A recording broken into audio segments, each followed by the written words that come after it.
Mueller's investigations has been drip, drip. This was a giant leap forward, a personal hit. They were moving in inches. Today, they moved a mile. So obviously a huge news story here, and the White House has taken it as such. The Washington Post says Cohen is under federal investigation for possible bank fraud, wire fraud, and campaign finance violations. All of those are enormously serious and could have put him away for a long, long time, unless of course he cooperates, which would also be interesting. Now, we're gonna go to Michael Cohen's attorney, Stephen Ryan. Now listen to this quote, because this is very relevant to what investigations this raid touches on. He says, I have been advised by federal prosecutors that the New York action, which is the raid, is in part a referral by the Office of Special Counsel Robert Mueller. Initially, everybody took that to mean that this is not part of the Mueller investigation. Mueller referred it to New York, where local prosecutors then went and did this raid and are now pursuing the Stormy Daniels investigation and possible campaign finance violations, etc. But if you notice, he said that it was in part a referral by the Office of Special Counsel.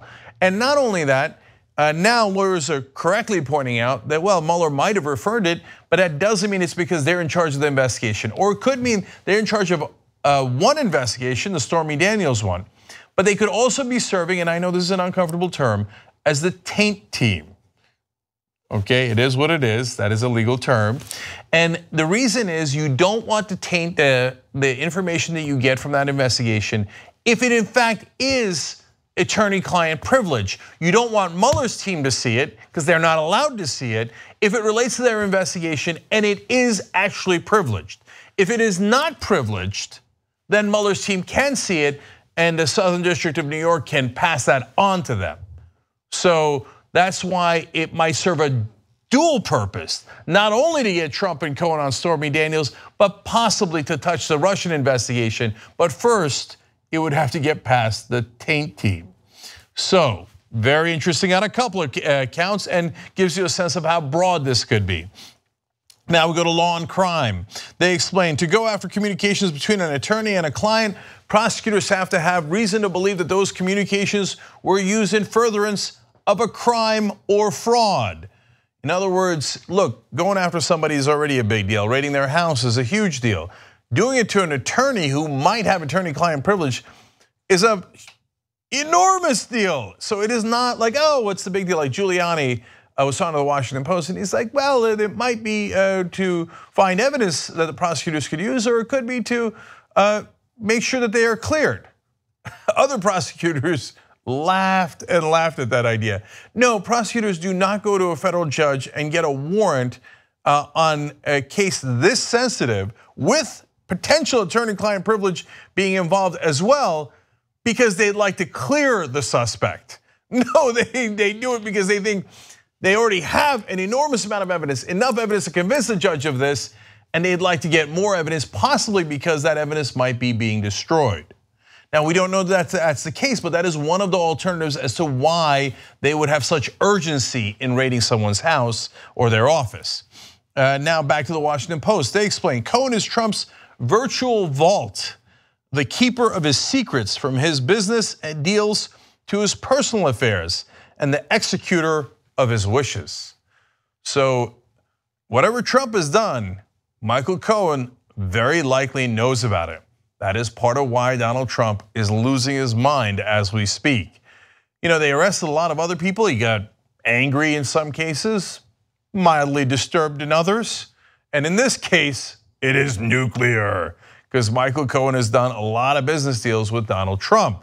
And he apparently knows where the bodies are buried. And so if they've got his documents, tick, tick, tick, tick, tick, tick, tick, tick. Okay. Mark S. Zaid, who is a Washington lawyer, expert in this field, says the seizure of Cohen's records should be, quote, the most concerning for the president. And apparently it is, because the president is not happy about it. This is what he said last night, and this was supposed to be in the, no, let's go to the videos first.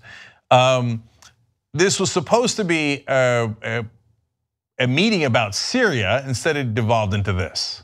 It's an attack on our country in a true sense. It's an attack on what we all stand for. So when I saw this and when I heard it like you did. I said, that is really now in a whole new level of unfairness. No, it is not remotely an attack on our country. In fact, it is upholding our finest traditions that no one is above the law.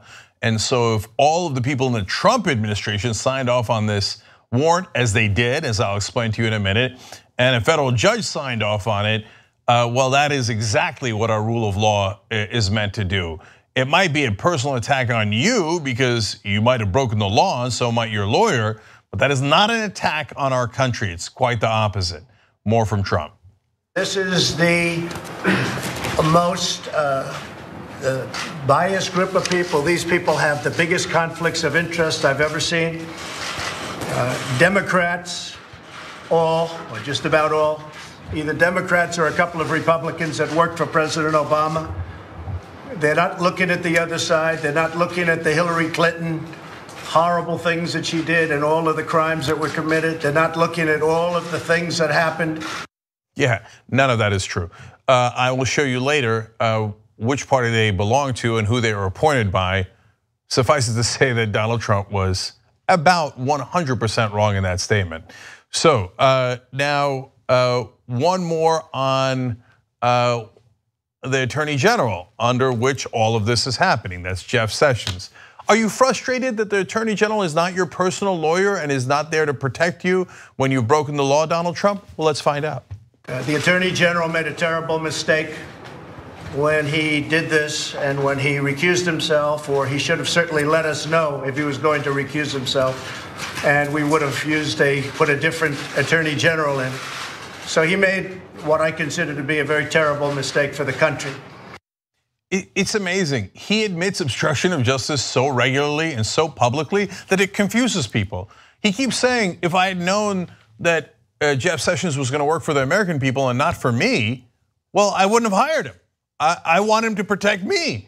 And the fact that he recused himself and was honest about it and didn't protect me, instead did his job as Attorney General, well, that bothers me greatly.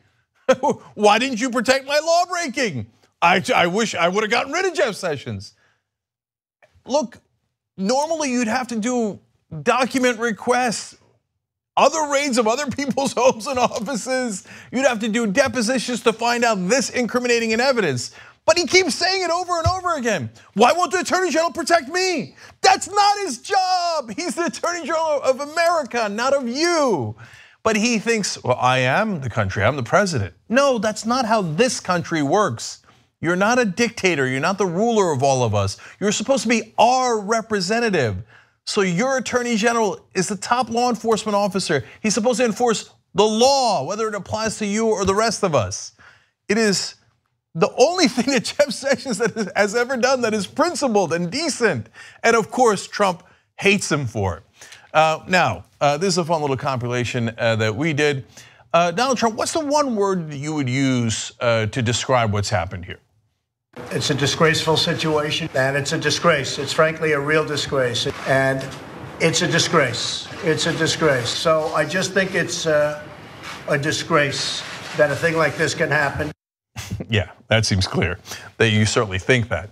All right, so he wasn't done yet. That was yesterday. So this morning he wakes up in a rage. So he tweets out in all caps as usual, a total witch hunt. He thinks that's clever, that somehow that's going to get him off. That's what Nixon said. Nixon literally called Watergate a witch hunt before he resigned in disgrace. Oh, there's that term again. So then he tweeted out, attorney-client privilege is dead. No, it's not.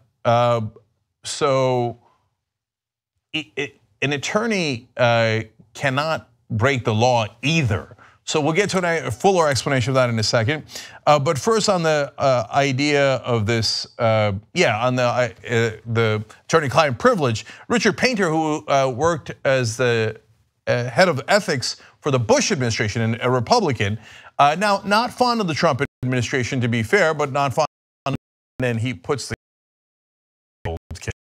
I'm sure he does. Both the Assistant Attorney General for the Criminal Division and the Deputy Attorney General signed off on this one, possibly signaling a crime fraud exception to the usual privilege for attorney-client communications.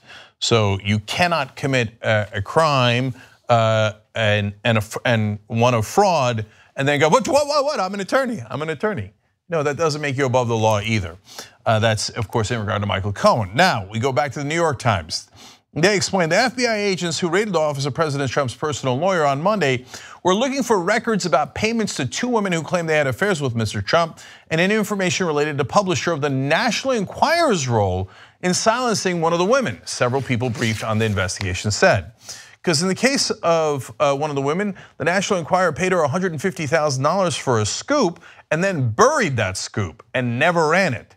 Now, this is a common MO for the National Enquirer, which works hand in glove with Donald Trump and has for a long time, well before Trump ran for office.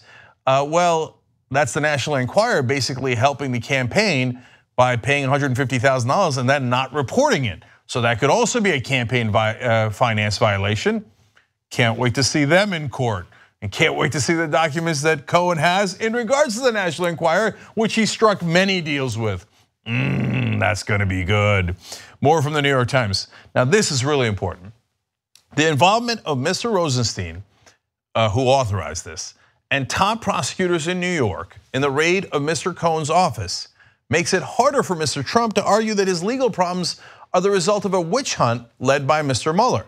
In addition to Mr. Rosenstein, who's the Deputy Attorney General, all of the top law enforcement officials involved in the raid are Republicans. Mr. Mueller, Christopher A. Wray, the FBI director, and Jeffrey Berman, the interim United States Attorney in New York. They're all Republicans, almost all appointed by Donald Trump, including Rod Rosenstein. He is a Republican appointed by Trump to be the Deputy Attorney General. But again, Trump's like, but why aren't you covering up for my crimes? Oh my God, I'm so angry at Rosenstein. Well, you shouldn't be, that's his job. And by the way, credit to these Republicans for being principled and doing the right thing and actually doing their job despite a world of pressure from the leader of their own political party.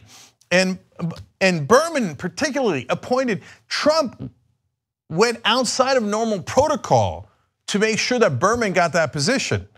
Berman is a former law partner of Rudy Giuliani, a huge ally of Donald Trump, and he authorized the warrant. Oh, they gotta have devastating evidence for those Republican allies of Donald Trump to say, yeah, this is really bad. You should really raid his home and his office. Wow, can't wait to see that evidence in open court. Okay, now back to more facts here, and we go to MSNBC here. They had an expert in, Frank Figliuzzi. He is a former FBI director, and so let me give you his quotes. He says, this could be primarily assistant director, I should be clear, former FBI assistant director.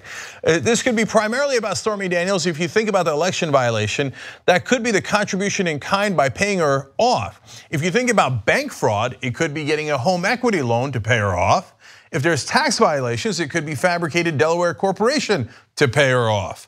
He continues, remember, Stormy is claiming that a threat was launched in the Las Vegas parking lot against her and her child. There could be a federal Hobbs Act violation. There could be interstate travel to communicate a threat. There could be interstate communication of a threat versus via a phone or a computer. And if that's found in the search results yesterday, if it's found that Trump knew about that, we're into a conspiracy to commit Hobbs Act. That's a serious crime. Of course, all of these are a serious crime. So how much time could Michael Cohen get? The expert here explains, if you're looking at a multiple violations of everything that we've heard come out of the possible search warrant motivations, you're looking at decades, a couple of decades potentially, if they're all found guilty. Damn. Now, Michael Cohen did not get a job in the Trump campaign as he was hoping for, after all those years of loyal service to Donald Trump. And all those things that he did for Donald Trump, including paying $130,000 to Stormy Daniels out of his own pocket. And then he didn't get a job at the Trump White House either. That's how loyalty is repaid by Donald Trump. Well, now Cohen is facing potentially a couple of decades in jail. Are you sure Michael Cohen is going to stay loyal to Donald Trump? Or maybe, just maybe, a guy who was unethical enough to represent Donald Trump in all those dealings might think, it's time to protect myself and not work for this guy anymore, who's clearly not only not protecting me, not giving me the things that he said he was going to give me, but if it's a state case in New York, the president cannot protect him. Uh-oh. Anonymous Trump advisor says Trump won't like that Cohen is in the crosshairs, but you have to remember he'd prefer the heat be on Cohen than on him. Well, that does sound very much like Trump. You know who else knows Trump? Michael Cohen. And Michael Cohen's gonna know that. So finally, we're gonna go to one other expert here, Louis Sunshine. She says, when it comes to Michael Cohen, and this is a former Trump organization executive, so she knows them both. When it comes to Michael Cohen, anything is possible, anything and everything is possible. The president is in deep, deep trouble. Thank God. So let's see what he does next. Is he gonna blow up? Is he gonna fire Rosenstein and Sessions and Mueller? Because in order to fire Mueller, he's gotta fire Rosenstein. And in order to fire Rosenstein, he might have to fire Sessions. Remember, there was a Saturday Night Massacre under Nixon, which then led to threats of impeachment, which led to his resignation. We don't know how Trump is going to react as more news comes out about what Michael Cohen might do. But if Michael Cohen flips, it's good night, Irene. Can't wait. Even if he doesn't flip, they have all of his documents. No, not yet. Ladies and gentlemen. Not yet. But we're getting way, way closer. Okay. Now, some quick follow-ups for you guys, and then I'll tell you if he's gonna actually fire Mueller in the next segment. Okay. Hope Hicks was one of the emotional anchors for Donald Trump. She would stabilize him. She was a soothsayer, if you will, because she would soothe him, which is disturbing to think about. But she was relatively good at her job. Now you saw Donald Trump have 1,000 temper tantrums, but now that she is not there, apparently he is totally unhinged. So let's go to several different reports. First one is from the Washington Post. They explained this was Trump's first crisis, of course, referring to the raid of his lawyer's office, Michael Cohen. Trump's first crisis without Hope Hicks, the recently departed White House communications director who knew her way around the broader Trump orbit, getting to the bottom of what was happening, counseling the president, and intuiting how he would want the situation handled. Well, she's not there anymore, so what happened? Well, let's go to Mike Allen's report at Axios about that. Until now, when storms hit, Trump could turn to Hope Hicks to explain things to him, suggest wording, simmer him down. With her departure from the White House, we saw the president working out his fury in real time. Let me get this right. The earlier unhinged Donald Trump was the calm version of Donald Trump. That was after Hope Hicks would come in and go, now, Mr. President, let's look at it this way. You might want to say it this way rather than that way. And then he would unleash those tweets and say the things that he did on camera. That was the calmer version. We are now at the untethered version. In fact, a White House source tells Axios, this is the first crisis post Hope Hicks. This was different. I've never seen him like this before. This is the president you're going to see more of from here on out. Unvarnished, untethered. If that was varnished earlier and we're about to hit unvarnished, oh boy, buckle up, brace for impact. And this time, that's for the Trump loyalists. And reports are out that he is in fact stomping around the White House, fuming at Rosenstein, the Deputy Attorney General, thinking about firing him, also out of his mind angry at Jeff Sessions, the Attorney General, and of course despises Robert Mueller, the special counsel. Staffers are apparently working around the clock to try to make sure he does not fire Mueller. They keep explaining to him that would put him in deeper trouble. He, first of all, has dubious authority to do that, but even if he had the authority, there are Republicans that are saying that they might look into impeachment if he does, and they are doing all they can without hope hicks to try to contain the president. So far, they have not done a very good job of containing him, and this is just the first day. For days to come, once again, can't wait. Tick-tock, tick-tock, I told you it would come sooner than you expected. Now the clock is going faster and faster and faster. I said he'd be out by the midterms, never changed my mind on that. Let's see what happens, okay?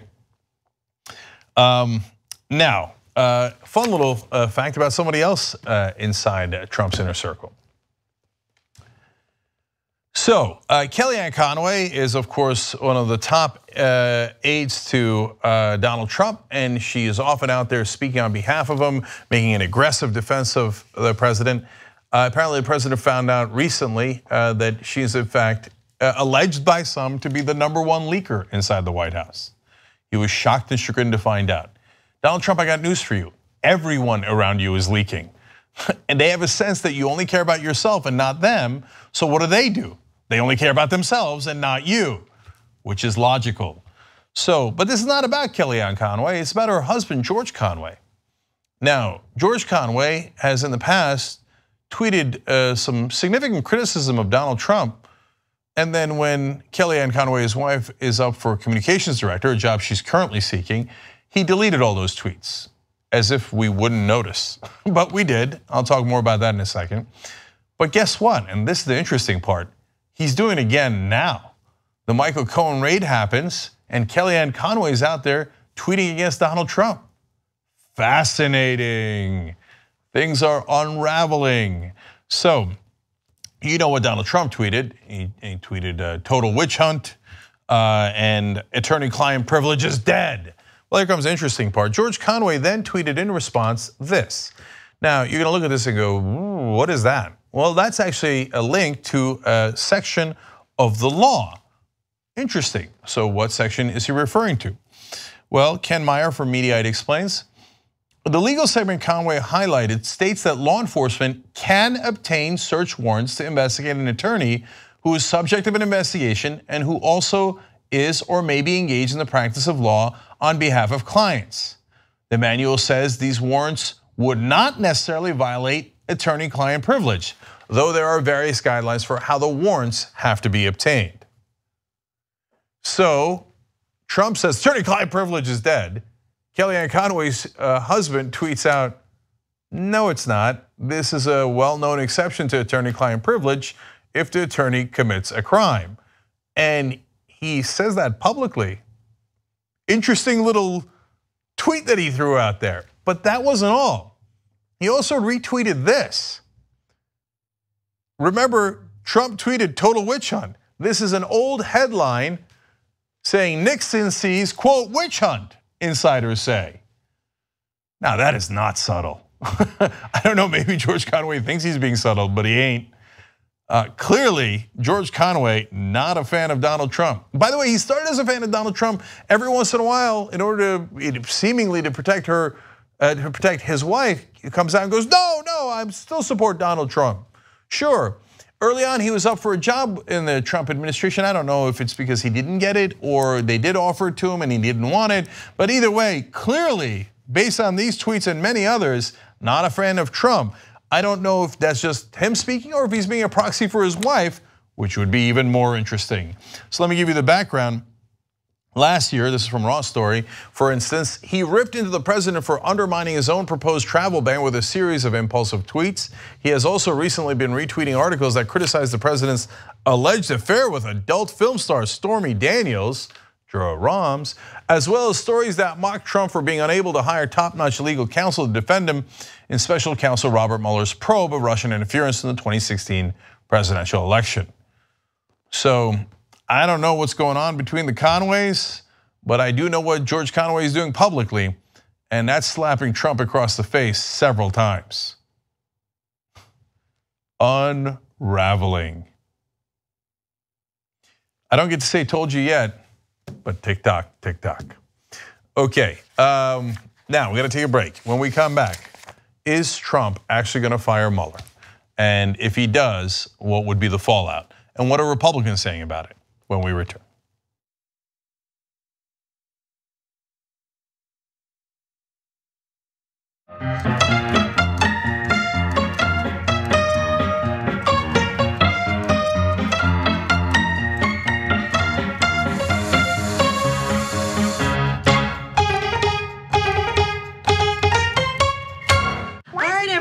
I'm gonna go. Take care of yourselves. R2, you're the oldest. You're my only hope, buddy. All right.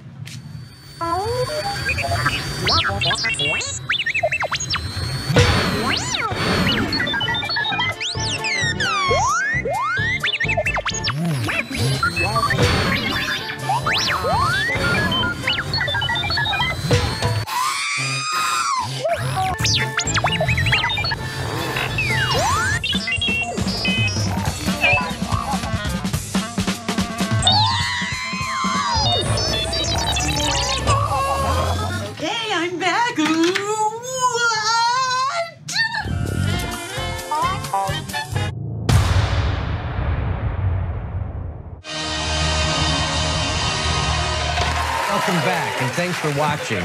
Special thanks to our guest, Hillary Clinton. Hey, Hillary, thanks for being our guest, and really, thanks for allowing me to be within 4 feet of you without charging me $3,000. But I want to give you a proper thank you, Hillary, and so can we get some thank you note writing music, please?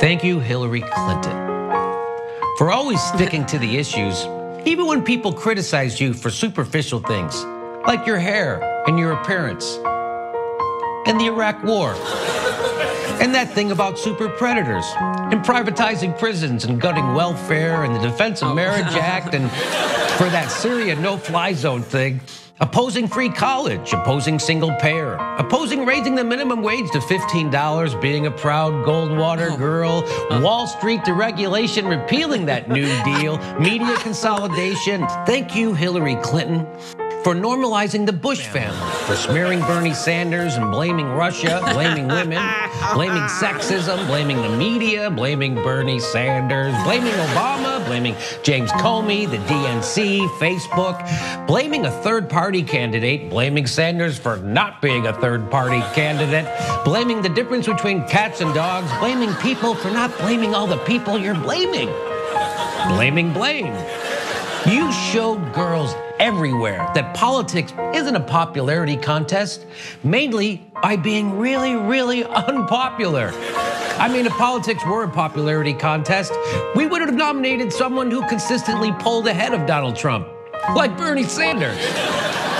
Thank you, Hillary Clinton, for being the most experienced candidate ever at not standing up for anything. And thank you, Hillary Clinton, for standing up to the critics who said a woman couldn't run for president as a Democrat when she was really a Republican. Thank you, Hillary.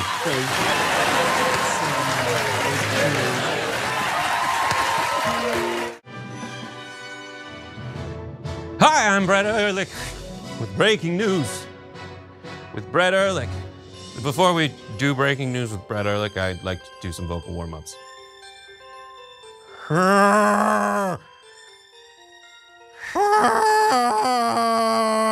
Ribbit! I pooped a sandwich. I pooped a sandwich. I'm ready.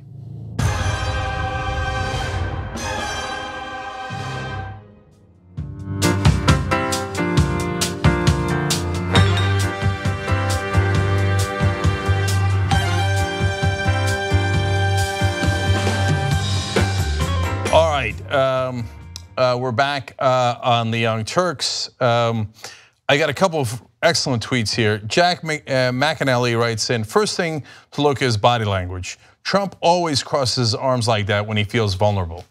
Absolutely. JR points that out all the time too. Because he's a child. Everything about him is a child. It's like this.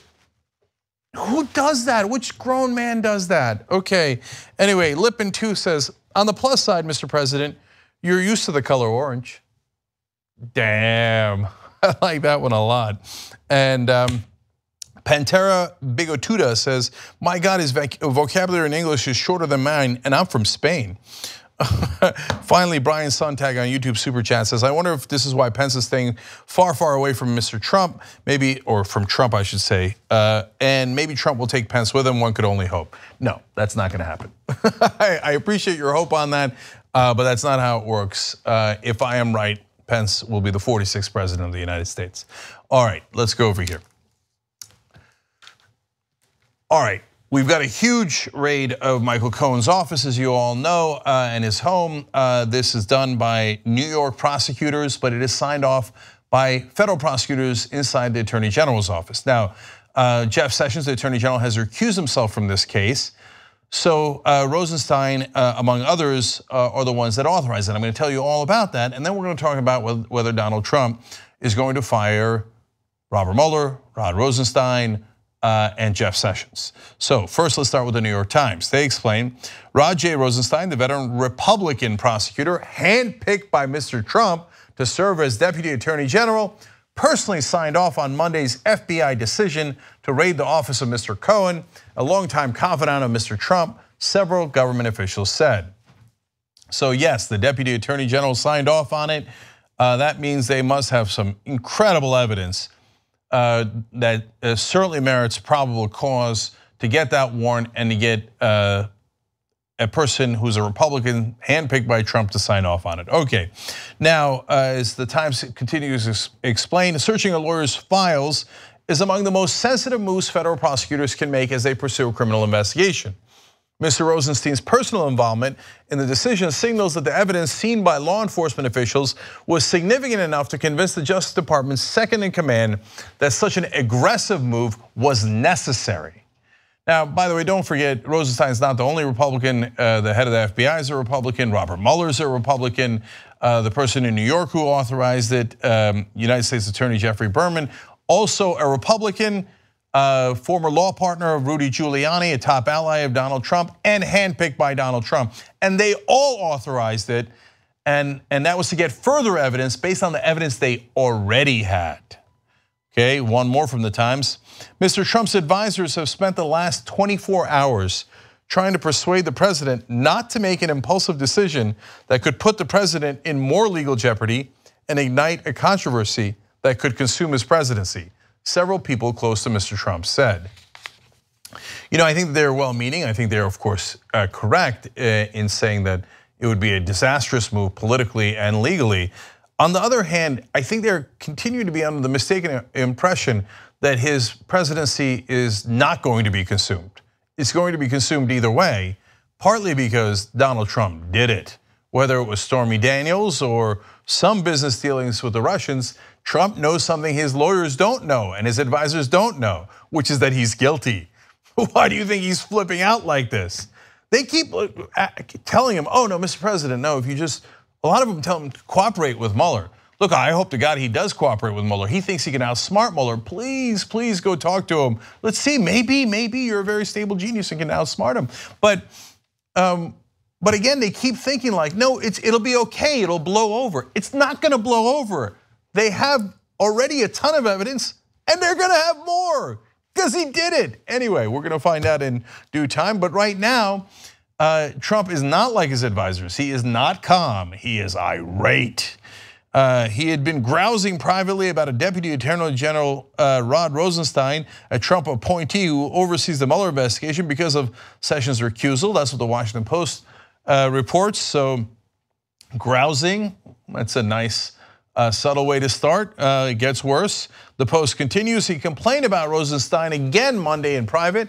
A White House advisor said, that's again someone inside the White House, and stewed all afternoon about the warrant to seize Cohen's records, at times raising his voice.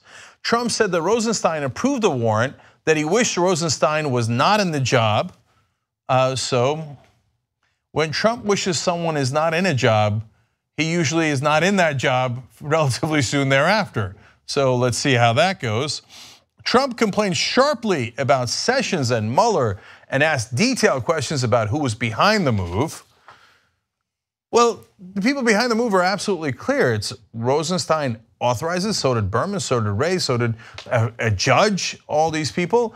Well, you know why they authorized a warrant, which you need probable cause for, and even a higher standard when you're talking about attorney-client privilege, and an even a higher standard realistically when you're talking about the president and his attorney? You know why they authorized it? Because they have overwhelming evidence. That's why they authorized it. Keep it simple. A White House source says he takes the Russia stuff, Trump does, as a political hit job. This was a personal affront. This was the red line of intrusion into personal financial matters. Who gets to have red lines like that? Now, investigators, I will let you investigate things I don't care about.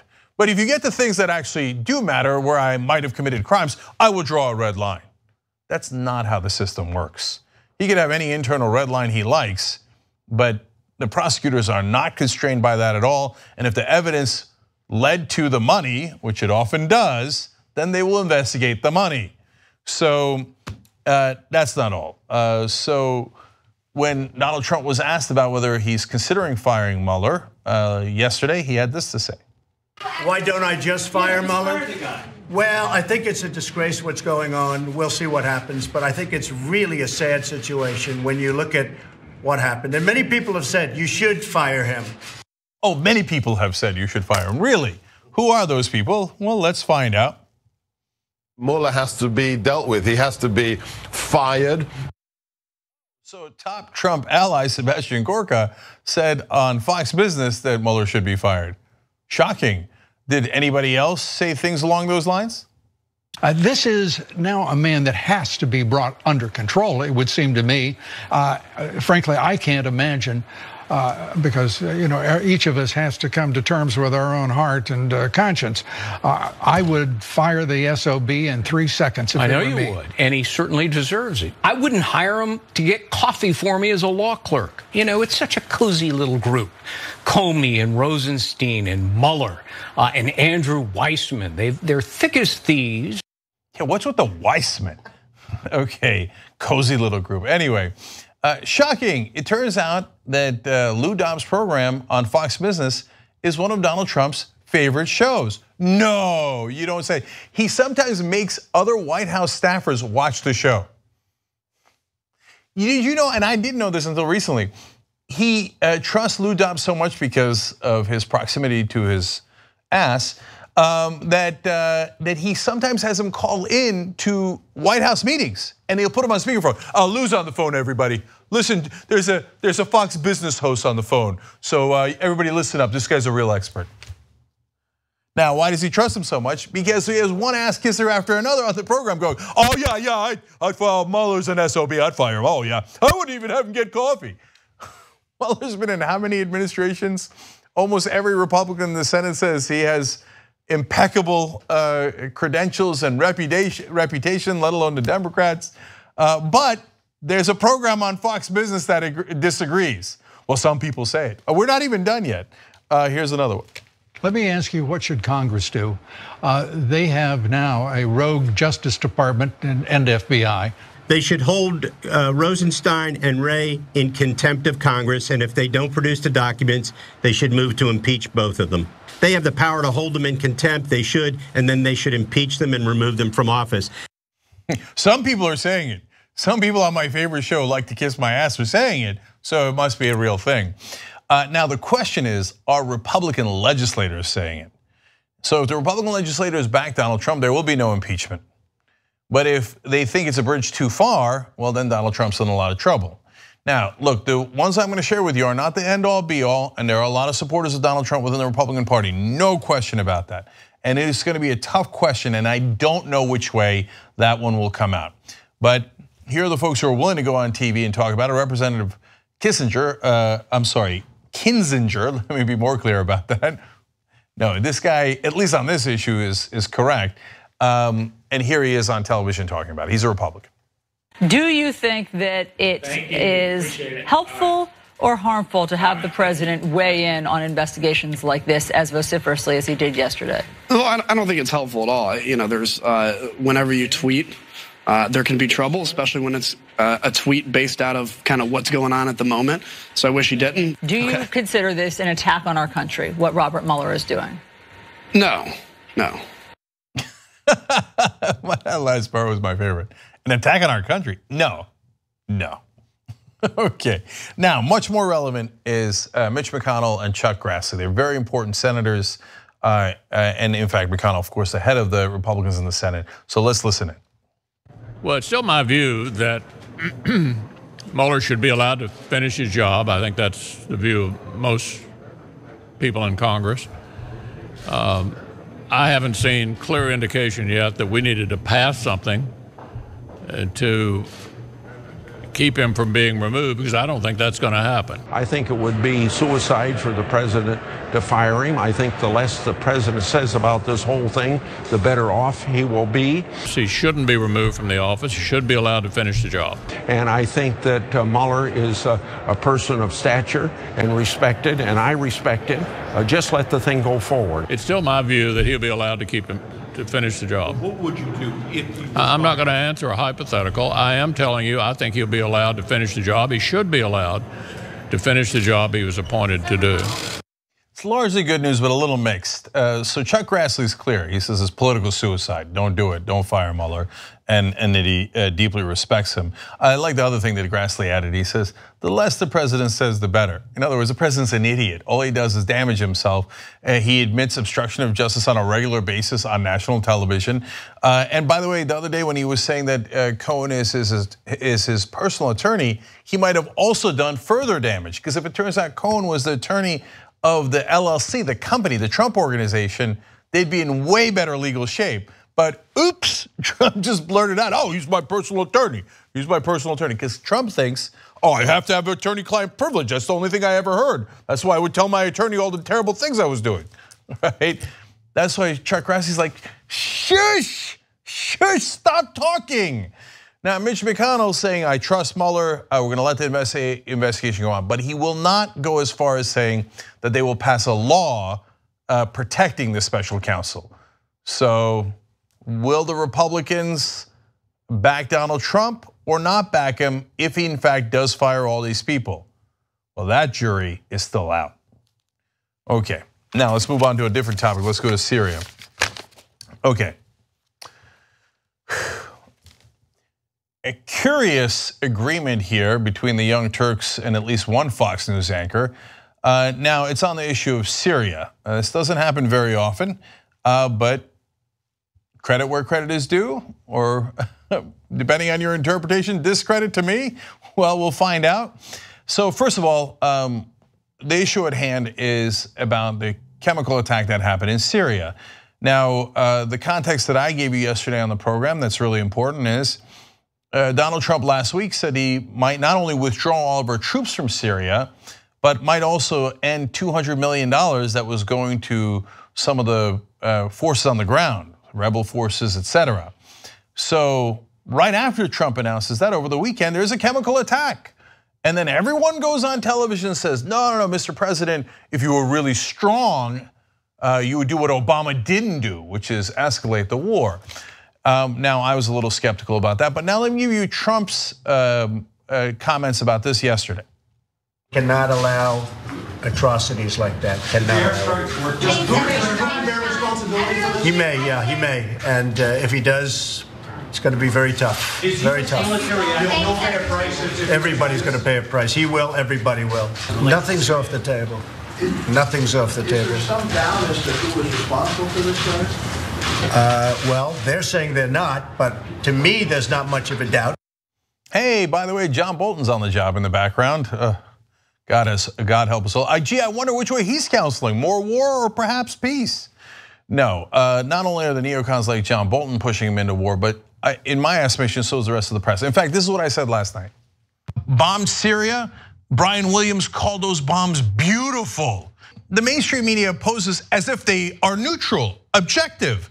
Well, if you don't do more war, you're weak. And your perspective is almost always war is great. By the way, that's on MSNBC. the supposedly liberal station, which is hilarious. And all over CNN and all over the mainstream media, there are pundits as we speak. War, war, war, war, war. We must have more war. Donald Trump, you must act if you're gonna be strong. So neocons, warmongers, defense contractors, and yes, mainstream media, thank you very much. Well, in a moment of either positive unity in the country or deeply disconcerting, Tucker Carlson agrees. Leaders on both sides of the aisle in Congress, in the media, in our intelligence services, in virtually every overfunded think tank in Washington, have suddenly aligned tonight on a single point of agreement. America must go to war in Syria immediately. Bashar al-Assad cannot continue to lead that country. He must be overthrown. The push to war in Syria, by the way, has united politicians from both sides. Lindsey Graham and Howard Dean typically agree on very little. Not much at all. But today they are both calling for war in Syria. Television pundits, of course, strongly agree.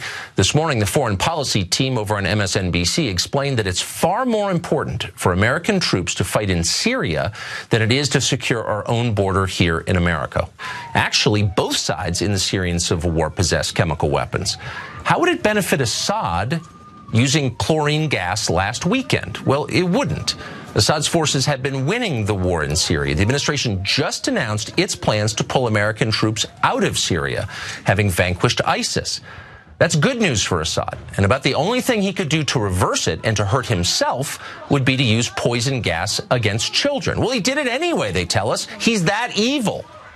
Please. Now, it pains me to say this, but I think Tucker Carlson is exactly right about that. And by the way, we were on air almost at the same time making those comments. And normally I have massive disagreements with Tucker Carlson, and I've said so on air many times. But you have to be fair and honest, and you have to give credit where credit is due. And everybody's got different points of view on this, and it is a very divisive issue. But I'm giving credit to Tucker Carlson. I think that he acted in principle in saying something that is not what the Trump administration is currently signaling. That's why we showed you the Trump clip. Trump seems to be heading in the direction of further engagement, and Tucker Carlson is warning against it. And in fact, Tucker Carlson was just about the only person on television who held John Bolton accountable before he went into the administration and asked him, wasn't he wrong about the Iraq war? And it was a very awkward moment on air, but that's exactly what you should do if you're holding people accountable as, dare I say it, a journalist. So the other times that we disagree, which will be plentiful, I will still hold his feet to the fire. But in this case, I'm complimenting him on what I think is not only the right position, obviously, as you saw my clip on the same day, but also having the courage to speak out about what's happening both on television and inside the administration. All right. We're gonna take a quick break here. When we come back, I actually have really great news for progressives. So come right back and I'll tell you all about that.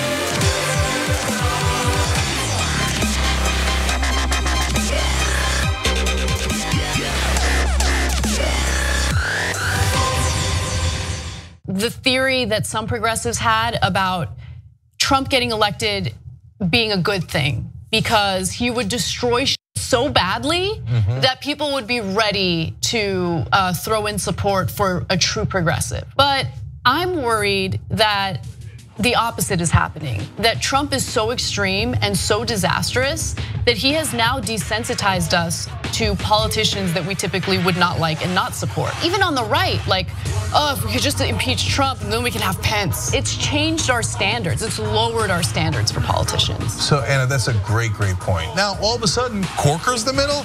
Are you kidding me? And what do the Democrats do? They just accept it. They're thrilled because they're like, well, that's the #1 trick they have, which is, well, you can't vote for the other guy. We have a better deal. Better than what? Better than Trump. Oh my God. You want to talk about damning with faint praise. You want to talk about a low bar. They have lowered the bar so low that it's at Trump. Well, the Young Turks, the Friday show is going to be awesome. We're going to help us over here. Drop it. We became the first ever daily online web television show. No, the Constitution is the very core of America. The fact that we don't spy on American citizens, that we get a warrant, that we go to a judge, that we have a procedure, that we have due process, that is America. On top of that, they go, why don't they just stay at their own schools? You gotta realize something. These schools suck. They want people to pull themselves up by their bootstraps. You ain't got no straps, you ain't got no boots. He lit these fires in trash bins all around town out of frustration. 99th most viewed channel today on YouTube. The Shorties Award. Best web host. We passed 1 billion views. Voice Award winner, News and Information Channel, The Young Turks. Oh, another Webby. The Young Turks. Can I curse? Yeah! For those of you watching on the live stream, yes, we have adopted a pet iguana that showed up at our door. Haunted version in the dark with our silhouettes. It's opening up by him. Now let's get to the best line of the debate. And it was definitely the one against Fox. I never want to see another man's foot ever. They're barefoot on a plane. It's not I'm gonna build a wall inside of you. I'm gonna put an anchor in you. I'm gonna space. I told you we were coming. When you talk about it when it becomes a problem. Our lack of gun control is a problem. The question is, how do we make sure that we blame the person who is dead? What kind of democracy is that? We should never forget that the most powerful people in the world exploited the greatest tragedy in American history to go to war in a country that had a lot of oil. Rolling thunder. That's what this show is.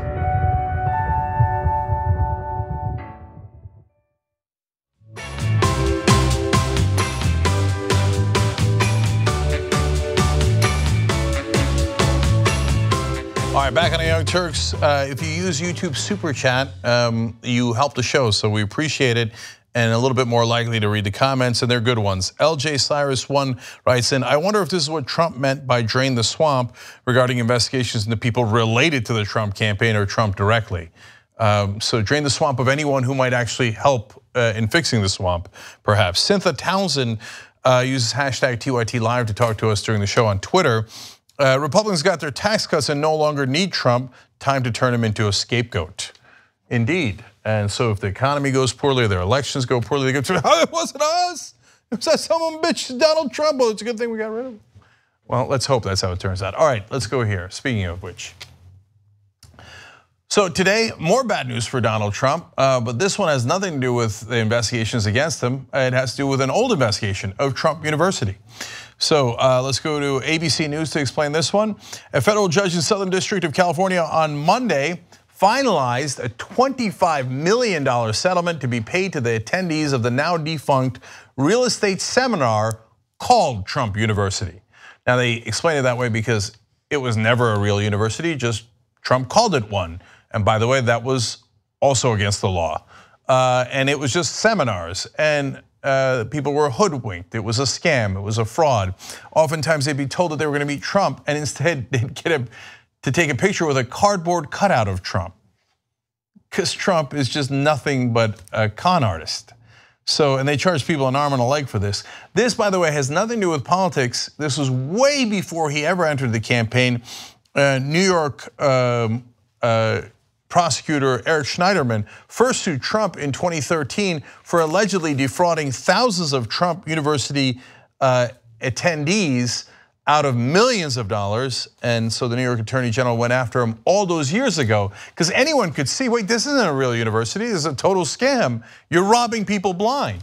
So Trump has now basically settled this case. Now he says he didn't do anything wrong. There's 25 million bucks saying otherwise. Trump is not the kind of guy to pay $25 million if he thought he didn't do anything wrong. So the settlement, by the way, will recover about 90% of the costs of those who attended so-called Trump University, meaning that he ripped them off for even more money than that. He's only returning 90% of it.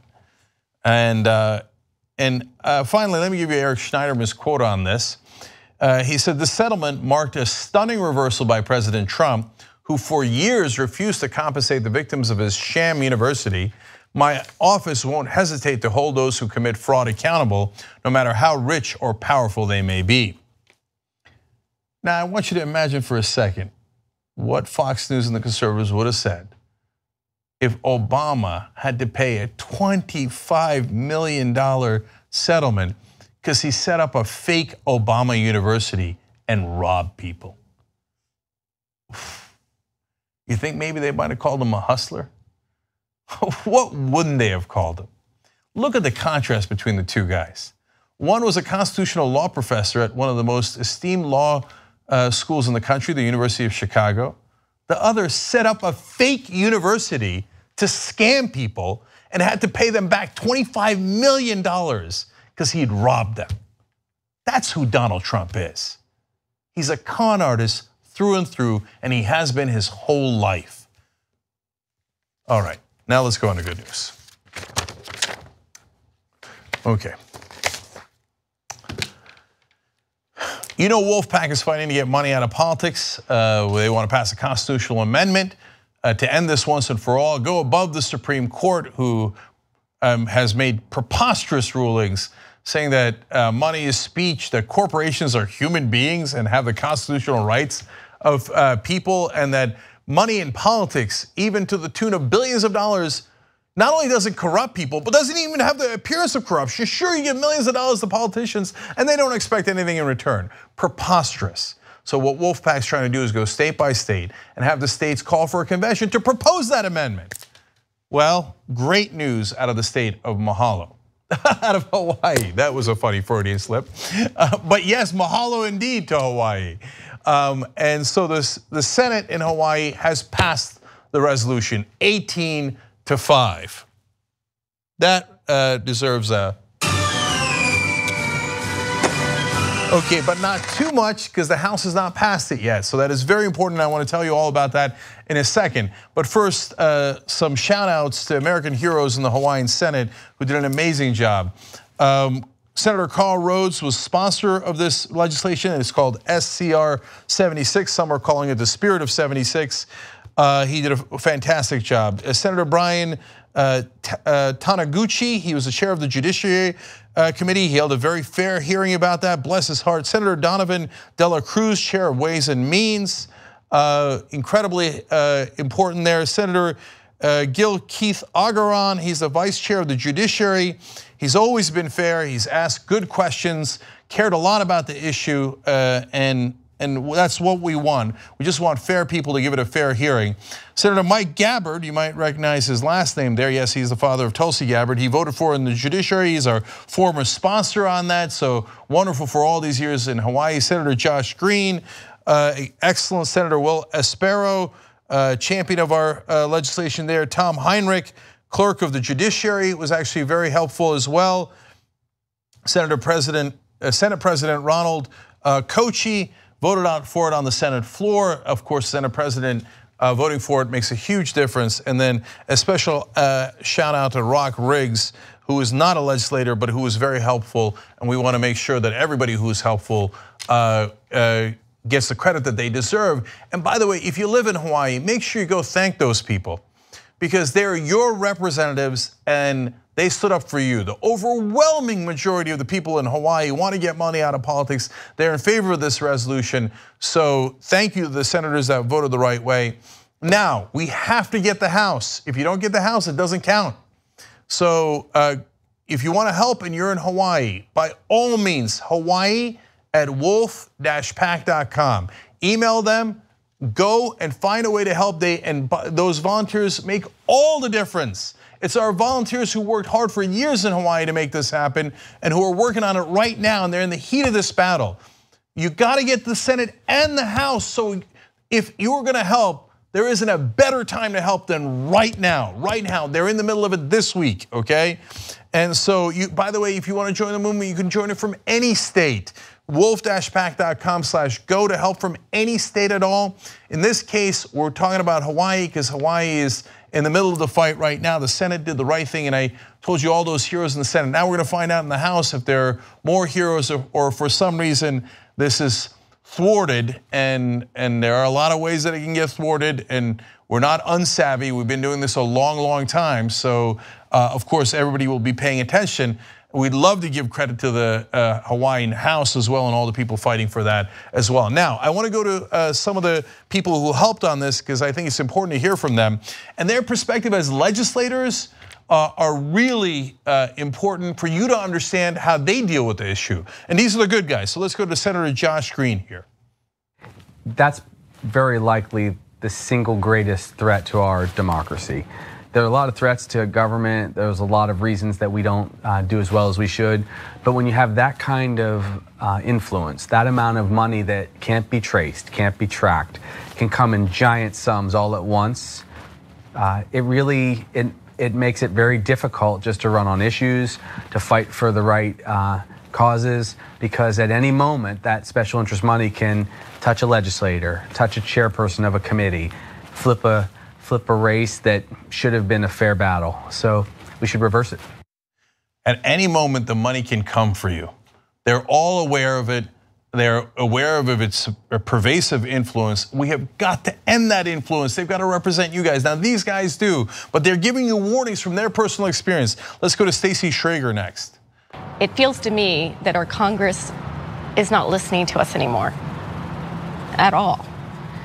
And I try to pay attention to legislation that's passed. And what I'm seeing is special interests' voice is louder than ours. All right, we're not done yet. Kanyela Ng, he's a state rep. He's also, by the way, running for US Congress now, and he's also a Justice Democrat, also does not take corporate PAC money. But here's his perspective as a state rep in Hawaii. Yeah, the issue generally of money in politics is probably the most urgent issue facing our nation, because whether you're talking about climate change or kids dying in schools, getting shot up, or environmental protections or universal health care, these things are all, the reason why they're not happening is because of money in politics. It's the one reform that will make all other reforms possible. The one thing that we can reform that makes everything else possible. Because if the money corrupts, it corrupts all of the issues.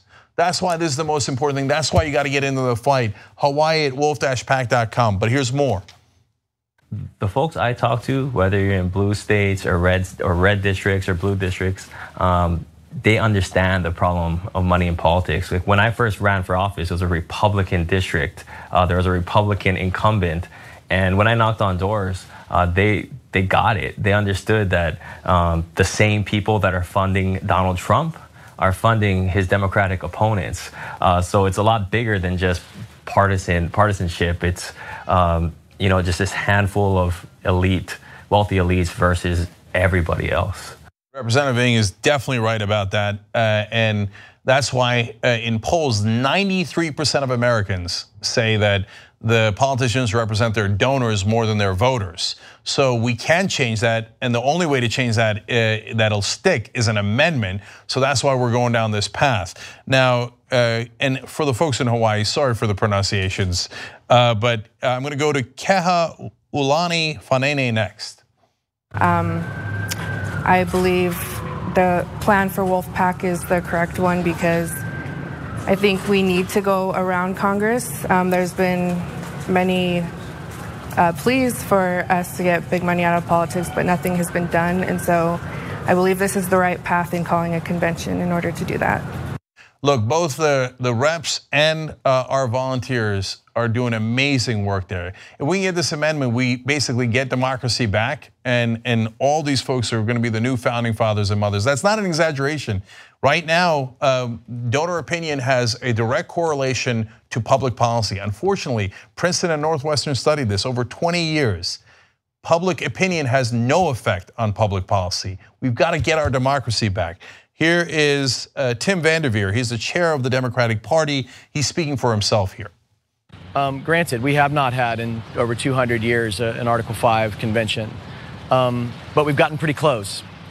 And it's my understanding that every time we've gotten close, Congress has decided to do something. When they see the rabble, us in the electorate, the plebs getting unruly, sometimes it forces their hand. And Congress is not doing anything about it now, of course, because it's controlled by oligarchs, Republicans. But also when the Democrats had their shot, they were unable to do anything about this. I do think there's a lot of passionate voices in Congress, in the Democratic Party, that are adamantly opposed to Citizens United. But I think this will apply the appropriate pressure to really start to force their hand. And I also don't think it's a Democratic or Republican issue. I think there's a lot in the Republican Party who see this as a threat to democracy. Isn't it amazing and wonderful to see Democrats actually fighting for you guys and fighting for the right issues? It is possible. You've got to elect real progressives, and then you got to reward them. Thank everyone involved here. And most importantly, keep fighting, because the House is not at all guaranteed. That would be terribly disappointing if the House, whatever forces there, were to prevent this. If they don't and the House passes it, as they should, then we would have the 6th state on the board, and that would be amazing. And one last one, because Carl Rhodes has been an absolute champion here. So I want to go to Senator Rhodes as well. As in politics in general and life often too, nothing ventured, nothing gained. If we're just going to sit around and wait for the Koch brothers to do whatever they want to do, then I'm not willing to be that passive about it. No, and neither were 5 states earlier, including the largest state in the union, California. This is eminently doable. The way you do it is you don't wait for Congress to do it. Congress is already corrupted. You get state by state, call for a convention to propose an amendment. Then 3/4 of the states have to ratify it anyway. Luckily, the only thing that the country agrees on is get the money out of politics. So Hawaii, let's finish this together. Hawaii at wolf-pac.com, get in the fight right now. Thank you guys, we'll be right back.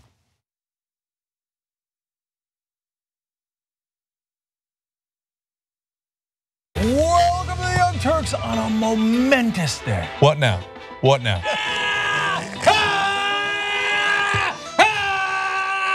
We get animated about the news. Yes, we're not the robots on TV. I actually care about the news. Guilty, guilty, I care. Senator Sanders, I'm going to do something unusual. I'm going to ask you a policy question. Hey, how dare you? That's the problem, you're the problem. Don't ever attack the Republicans. Where the is the liberal media? Where is it? I don't see it. No, these are all establishment guys. They love the system as it is. They're all enormously rich off the system that exists. For us, this system isn't working. So what this campaign is about is trying to create an economy that works not only for the people on top, but works for all Americans. So what's happening in the Democratic Party is what used to happen in the general election. We would have a person who represented workers and the people and the voters, and then the Republicans would represent business and corporations and Wall Street, and we'd have a frickin' election. That's happening all inside the Democratic Party this time. And instead of focusing on issues that actually matter to millennial voters, for instance, we're focusing on non-issues in the country. The fear-mongering about Muslims and terrorism. Here comes Bernie in Illinois. Tell your friends, tell your family, this thing's not over. That voice in the wilderness, it created a ripple effect, which then now is a tidal wave as we stand right now. I love this show. We're gonna rock the boat. We're gonna be counter-establishment. We're gonna tell people the truth to the best of our abilities, and we're gonna keep it real with them.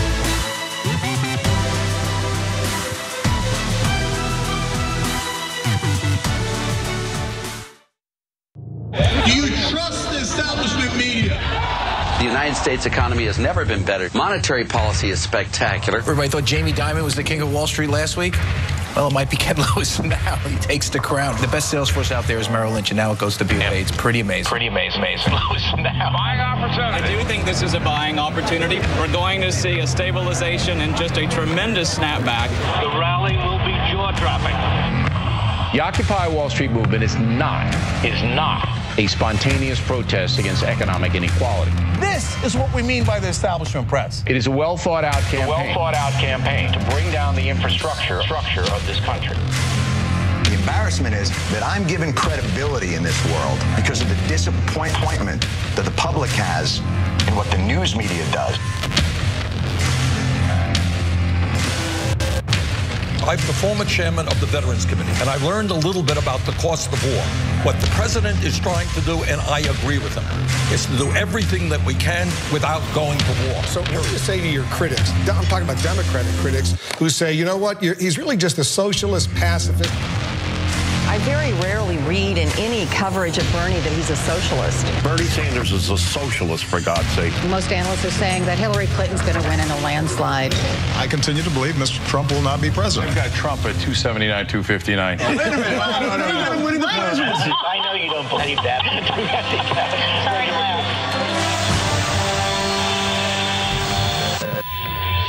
We're not going to be polite anymore. You know what we're going to do? We're going to fight back. Fight for a free and independent media. We're done with politeness. We fight back. We are going to put together the best investigative reporting team in the country. TYT will give you the four horsemen, and we will let them gallop. Help unleash real journalism in the country. We don't need anybody else anymore but you guys. This is going to be amazing.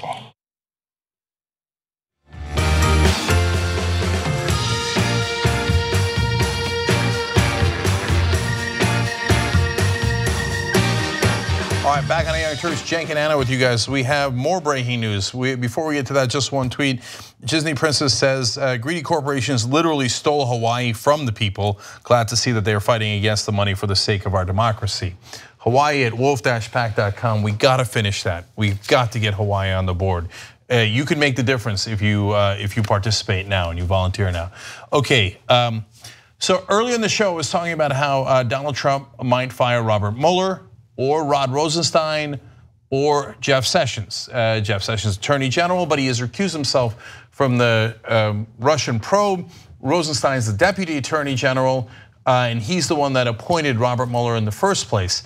In order to fire Mueller and vaguely follow the law, you'd have to fire Rosenstein first. And now, as we're doing the show live, breaking news that Anna's got for you guys. So multiple sources have spoken to CNN reporters in regard to conversations that Trump is currently having with his advisors. And Trump is considering firing Rod Rosenstein. And it turns out that some of his advisors are encouraging him to do so. Now, these advisors have also, or at least these sources who have leaked information about these discussions to CNN, are also saying that they have been in talks with Congress, congressional Republicans specifically, in order to prevent blindsiding them. So let me give you what CNN is currently reporting on this. Some of Trump's legal advisors are telling him they now have a stronger case against Rosenstein. They believe Rosenstein crossed the line in what he can and cannot pursue, and they consider him conflicted since he is a potential witness in the special counsel's investigation because he wrote the memo that justified firing FBI Director James Comey. Okay. That's hilarious. Let me just go into that. Please. So, Trump asked him to fire James Comey. He did. He wrote this, in my opinion, a nonsense memo. Why? Because he was loyal to Donald Trump. Rod Rosenstein is a Republican, handpicked by Donald Trump and put into the Deputy Attorney General position. He asked him to fire Comey, Rosenstein did so. Now, Trump turns around and goes, I can't believe you fired Comey. I know, it's incredible. Wait a minute, but you're on the record. Not only do we all know that you ordered him to write the memo, but you admitted on national television that you're the one who asked to fire Comey because of the Russia investigation. You said it to NBC News. We have the tape. So now for him to turn around and go, I can't believe the conflict of interest that Rod Rosenstein has. He's the one who fired James Comey. He's involved in this whole thing. And by the way, firing James Comey is something that helped you. So why would Rosenstein be against you? That makes no sense.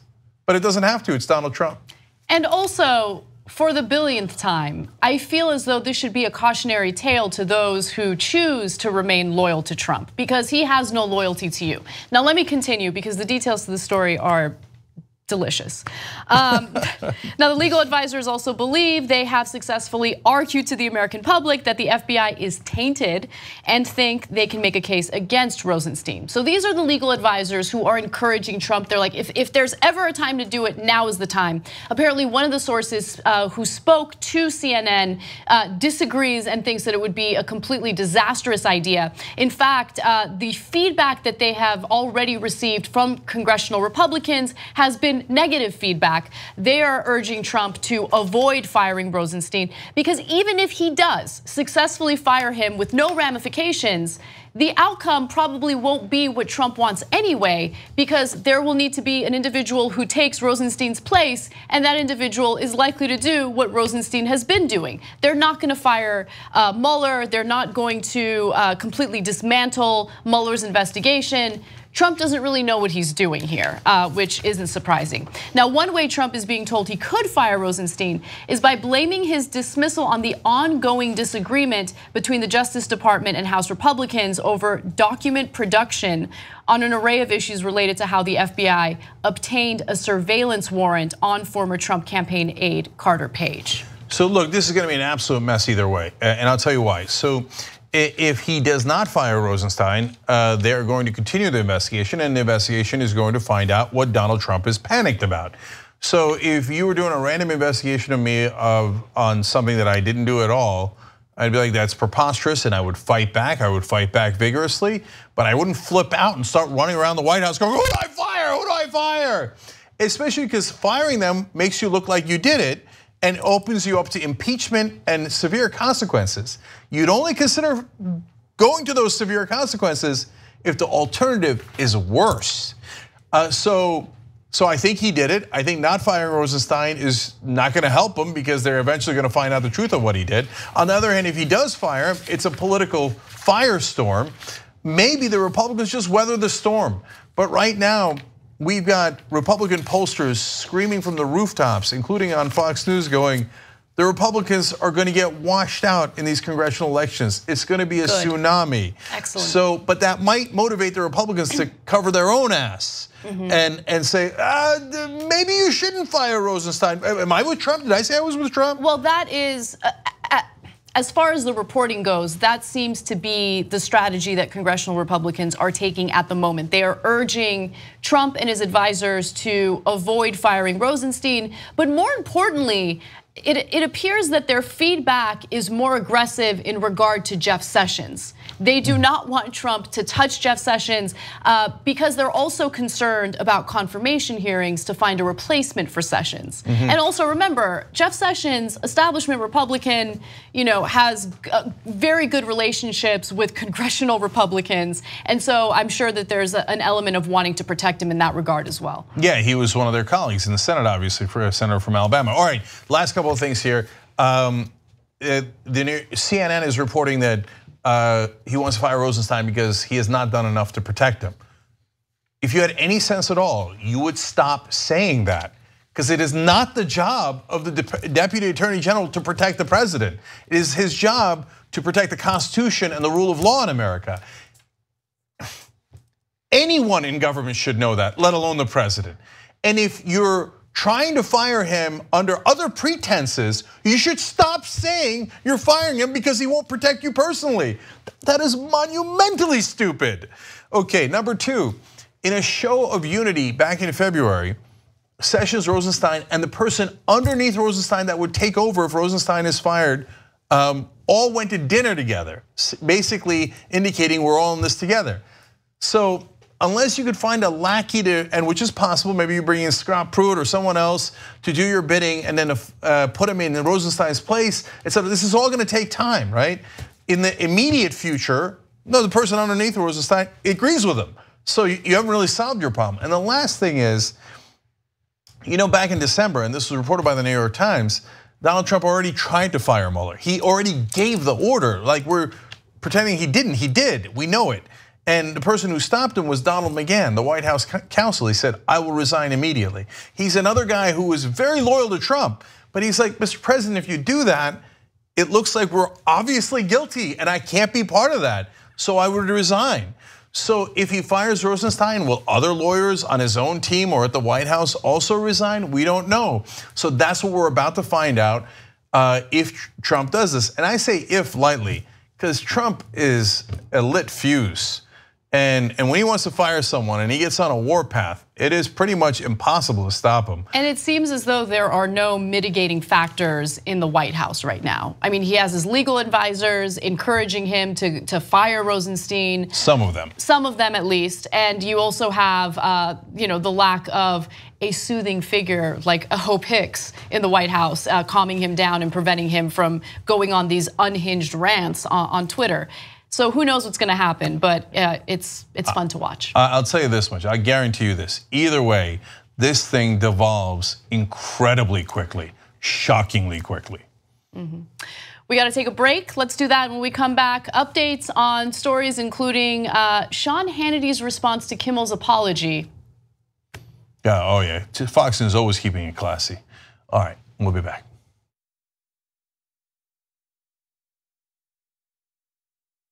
We talk about TYT Army being so strong. Usually they help us run our show. Now they're gonna help us run the country. Like this. It's time that we reclaim democracy for the people. We had a huge victory for Wolfpack. When Lincoln said this was a country by, of, and for, he said of the people, not of corporations. Our representatives don't represent us. Whoa, democracy! United! We are! We are! Too strong! There's thousands of volunteers and you could be among them. With Wolfpack, the mission is so clear. Money is killing our democracy. 96% of Americans want it. When you get the power back, oh, that feels good. This is just the beginning. Let's go get them, man. Up and at them. Knock, knock. We're coming for them! Wolf-pack.com. Patience. It's a virtue. They think you can put me in a box. But you can't stifle a revolution. Cenk Uygur, you started something, an idea. The truth and honesty matter above all else. And the people love you for it. And for a while, so did I. We could have stood united, a political force of reckoning upon our foes, the hypocrites, the phonies, the unjust. But you put me in this box. Cenk! No! You began without me. You began without me. But God as my witness, I will be the one to finish it.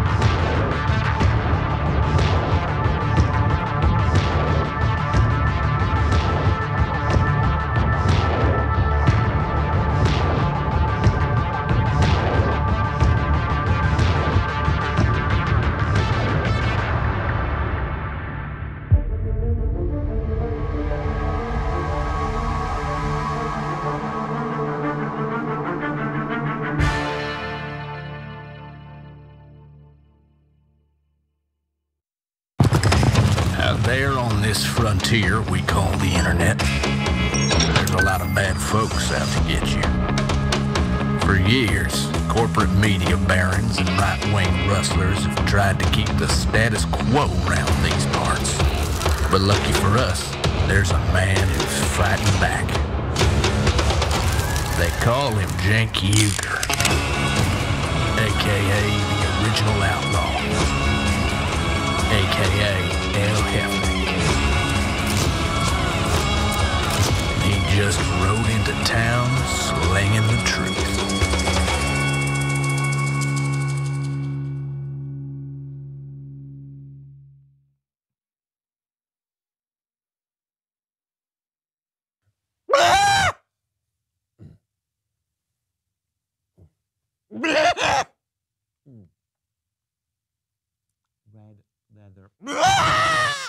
Mayweather will knock out Pacquiao.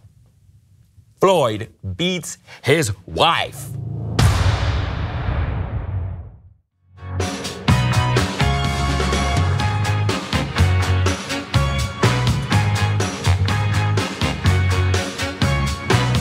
All right, back on the Young Turks. Lots of fun tweets for you guys.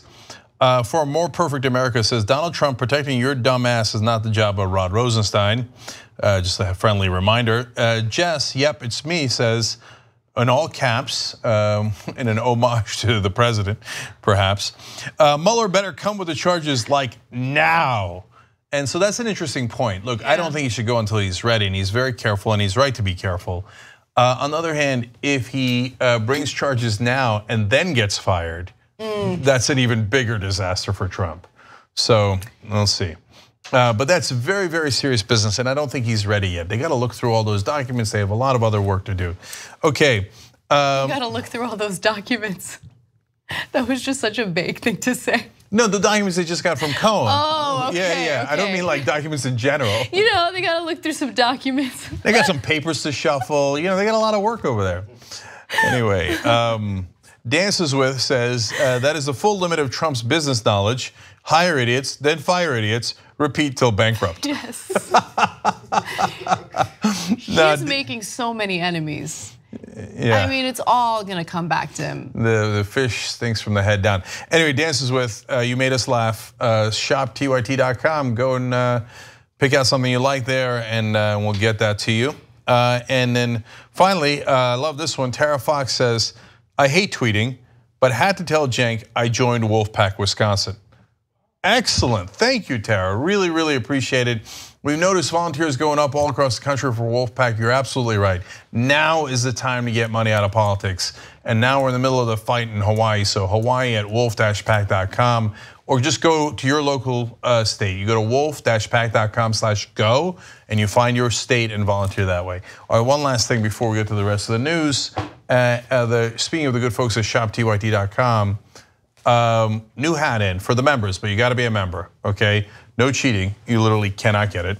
So for the members, TYT/notice, go there and you find out how to buy these new badass hats. Limited quantities available. Look at this. Wow, look at that tight shot. By the way, I love that these hats are called snapback hats. They're snapbacks. That's what they are. Yeah. So they're snapbacks. So when you see MAGA guys be like, oh yeah, snap back with this hat. Okay, so in order to become a member, tytnetwork.com/join. And once you're a member, tyt.com, no, is that right? Oh wow, tyt.com/notice. Interesting. Okay, anyway, we'll leave it at that for now. I'm sorry, I promise I'm gonna let you guys finish. But just to make sure the audience fully knows that we're not completely clueless about this. Yes, snapback is something that's been around for a long time. It means the back snap. No, just making sure, because it sounds like we just figured this out. No, but snapback in recent years also turned into a different. Oh, it's clapback. Okay, I'm an idiot. I'm so glad I'm glad I made this point. Please move back immediately and do stories now. Okay, well look, don't drag Anna. Okay, one of my least favorite terms. We talked about it on Old School. Another privilege of membership, by the way. Okay. All right. Anyway, let's go forward. All right. Jimmy Kimmel and Sean Hannity had been feuding since last week because Hannity was very disturbed and offended after Kimmel, a comedian, made a quick joke about Melania's accent on his late night show. Now that led to a back and forth, a never-ending back and forth, until Kimmel finally decided to stop it all. And he apologized to the LGBT community because he had made some comments, some criticisms toward Sean Hannity in a joking manner that some people felt was homophobic. And so his response to that was, while I admit I did have fun with our back and forth, after some thought, I realized that the level of vitriol from all sides, mine and me included, does nothing good for anyone and in fact is harmful to our country. He also addressed the gay community and said, by lampooning Sean Hannity's deference to the president, I most certainly did not intend to belittle or upset members of the gay community, and to those who took offense, I apologize.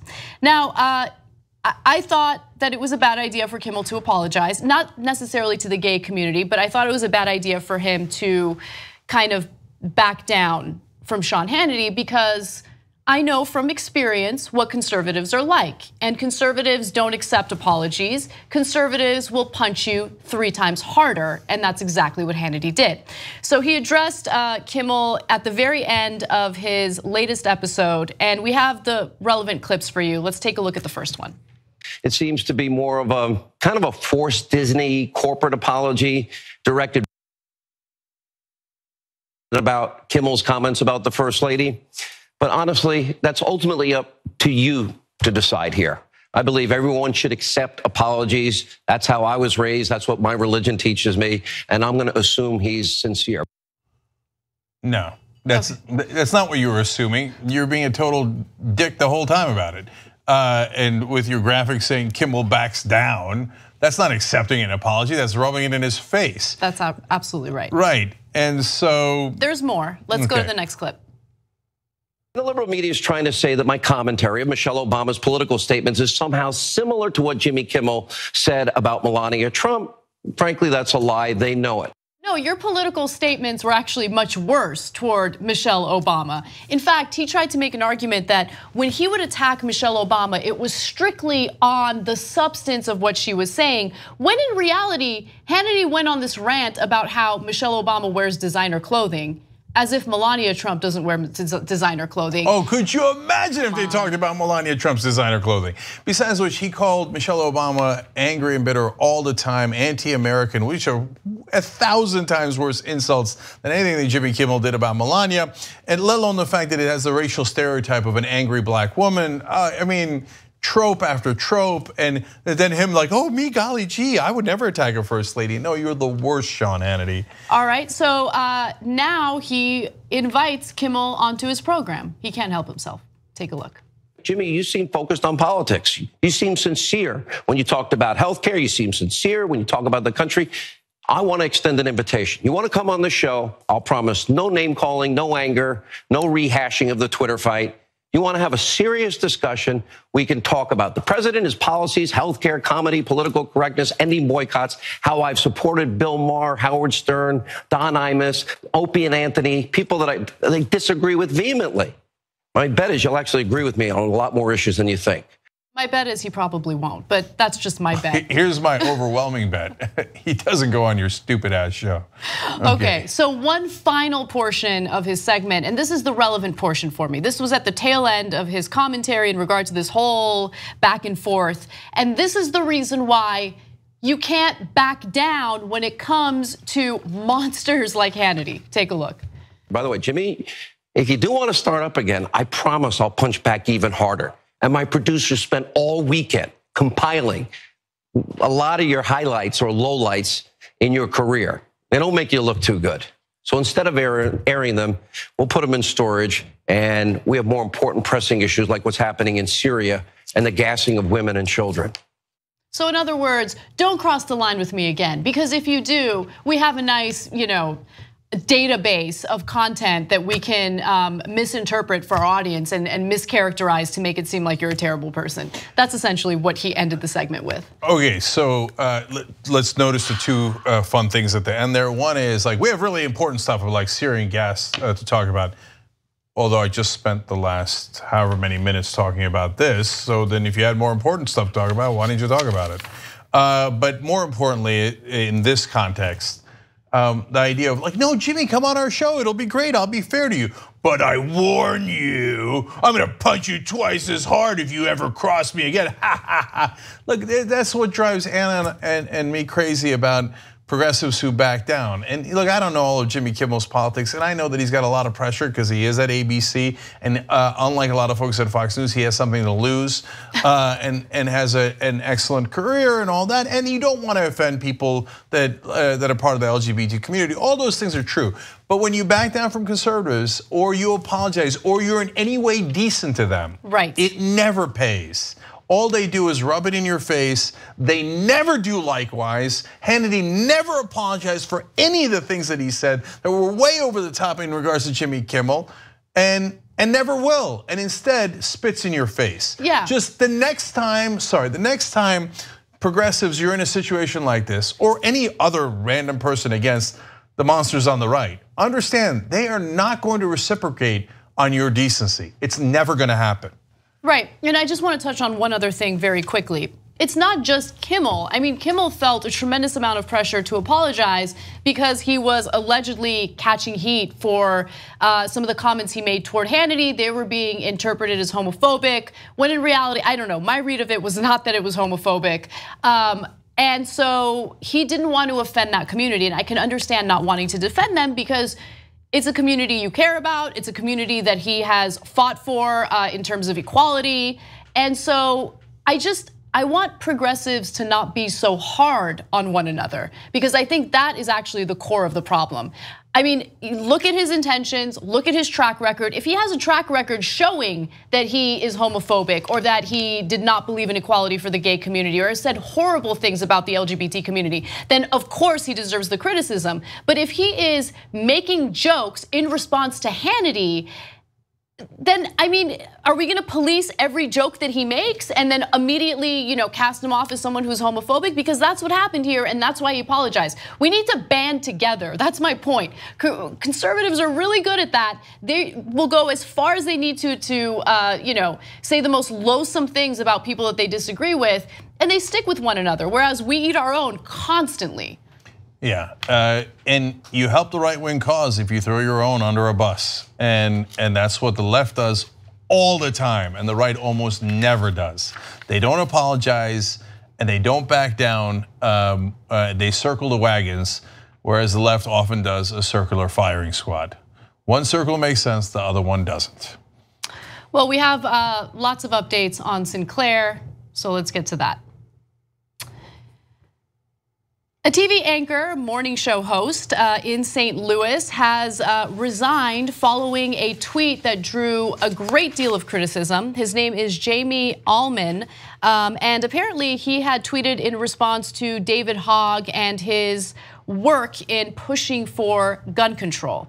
Now, the tweet in question said the following: "When we kick their ass, they all like to claim we're drunk. I've been hanging out getting ready to ram a hot poker up David Hogg's ass tomorrow, busy working, preparing." So he had tweeted that on March 26th, and it wasn't until recently that it was reported that he resigned. Apparently, the news show that he was working for, KDNL, an ABC affiliate in St. Louis, decided to cancel his news program. He apparently is a host of a radio show, but the radio network is not disclosing whether or not he will continue working for them.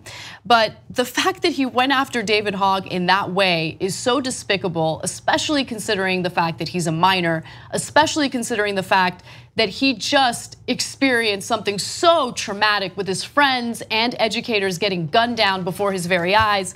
And just because he wants to change the laws in order to protect people in the future, you have a Sinclair employed anchor going after him like this, and it's disgusting. So I'm glad that he was forced to resign. Sinclair spokesperson said his show is canceled and he's off the air immediately. So that's the right move by Sinclair. But what they should have told him is, look, we do our propaganda a little bit more subtle. So you're not supposed to go and talk about ramming things up people's ass. You're supposed to do that metaphorically while pretending not to, while pretending to be in favor of news. So they put all these conservative commentators on air, not by accident, but on purpose. That's why they have Boris Epshteyn and Sebastian Gorka and all these loathsome characters. So as long as you don't use foul language and use imagery that seems to cross a line, Sinclair will let you do it. But you were just so dumb or drunk. I don't know why he mentioned the drunk thing. When do we ever accuse them of being drunk other than when you asked us to in this case, right? I mean, now I think that he's drunk all of a sudden. Yeah, all of a sudden. It's like, it reminds me of Christine O'Donnell when she did that ad, the Senate candidate in Delaware, started with, "I am not a witch." We're like, why, are you a witch? So they're going to accuse me of being drunk, but I'll tell you something about it that's really inappropriate. Okay, well, I don't care whether he was drunk or not. He not only is a bad guy who says terrible things like that about a high school student who survived a massacre, but some of his friends didn't. he's also so stupid that he says them publicly and gets fired for it. Right, and by the way, why did it take so long for him to be forced to resign? It wasn't until a number of advertisers pulled out of his program. And yeah, it's their decision to pull out of programs if they don't agree with the messaging on those shows. And to be quite honest with you, talking about sexually assaulting a minor with a hot poker probably wouldn't turn a lot of advertisers on, probably turns them off. Yeah, and so that's a great point by Anna. It's not like there was moral outrage by the station immediately. There was only the outrage after it cost them a lot of money. Then all of a sudden, right, wait, that is quite offensive, isn't it?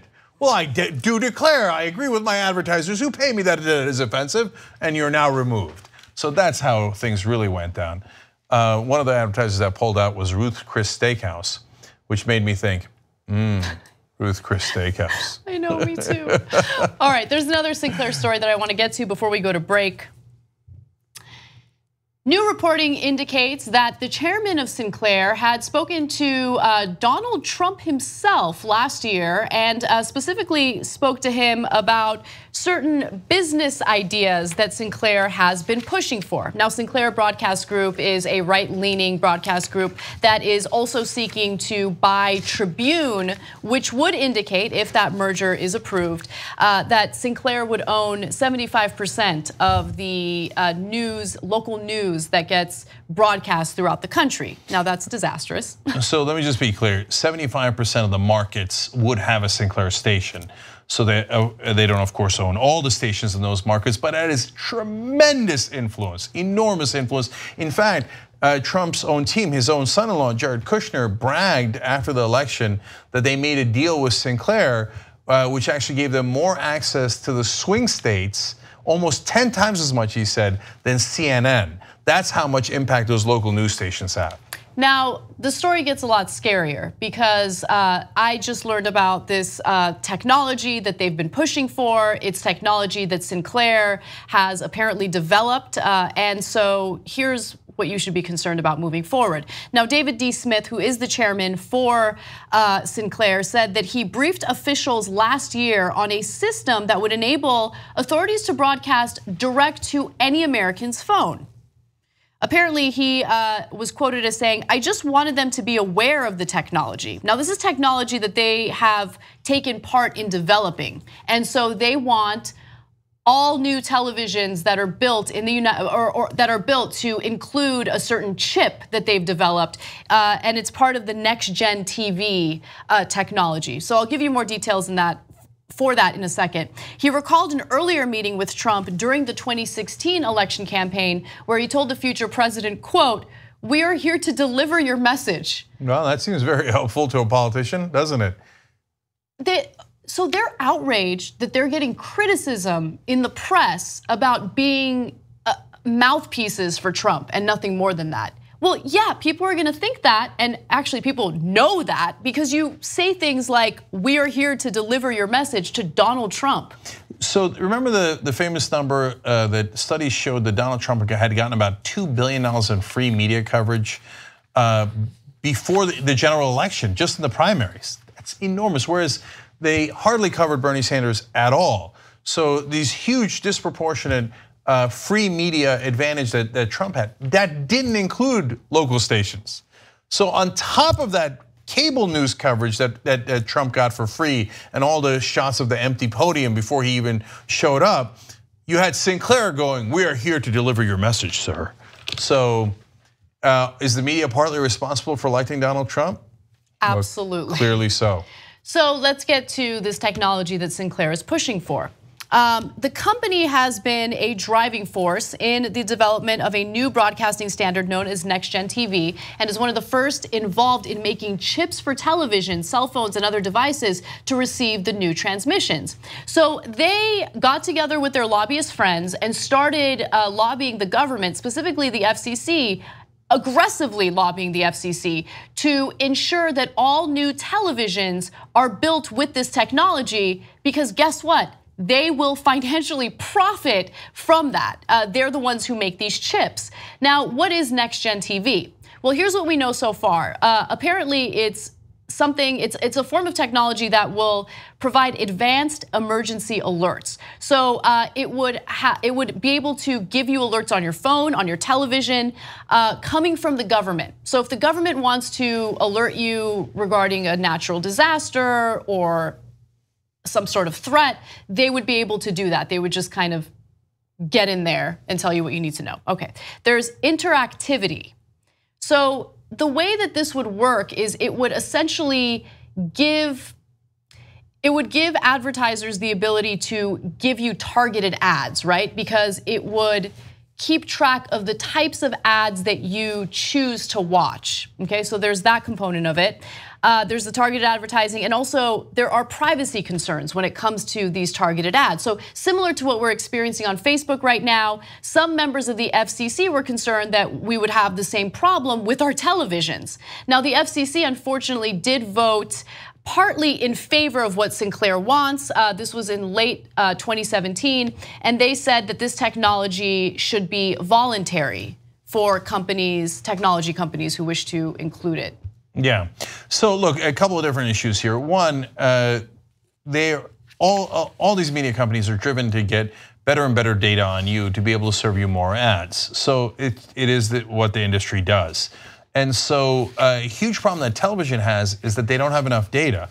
So they do ratings based on, well, I think that TV was on at that time. Who was watching? They don't really know. And I know that they're trying hard to find the right demos and give you the right ratings and information. But online, you have much better information. You have arguably too much information, as we saw from Facebook and the Cambridge Analytica mess. And so what they want to do is be able to track you better on TV as well. That's exactly right. Right. So, and partly, by the way, it's preposterous that television's been getting all these ads for all this time. And when you ask advertisers, who are you reaching? They're like, I don't know. Then they turn to the internet and they know exactly who they're reaching, and they're like, I don't know, I'm skeptical. I just want to put my money in TV. Thank you. You got to the point that I was desperately wanting to get to, right? Advertisers have still been incredibly, I mean, we know this. We've talked about demonetization and censorship and all that stuff pretty much nonstop since last week. They're very finicky when it comes to online content, and they have a lot more data regarding online content. Which demo is watching? How long are they watching for? Those types of things. How many of them actually click on the ad that pops up in a video? They have way more data there. With television, they have less data, which is why companies are now pushing for this technology that's more interactive. So these, advertising firms will have a better idea of what the habits are, so they can target these ads. But like, if they knew that online content had better data for them, then why had they been so finicky? Well, yeah, because people are slow, they're conservative, and not politically, but by their nature. And so they kept using an inferior technology. So I don't mind the technology. I get why people want to push in that direction. But the idea of Sinclair having access to all that data is a little scary given their stated intentions and how they don't appear to be doing news. They appear to be doing propaganda to serve the president in their own words. And for them, to me, of course, always the most disturbing part is the fact that they can influence politicians by giving them campaign donations and doing all the lobbying, and they go, because of the influence of money in politics, they could just say, now use our technology instead of someone else. Is your technology better? No, but I bought the politicians, so I'm gonna ask you to use my technology instead. So that's a whole nother set of problems. When you're looking for problems, turn to Sinclair. Right, we gotta take one more break. We'll be right back.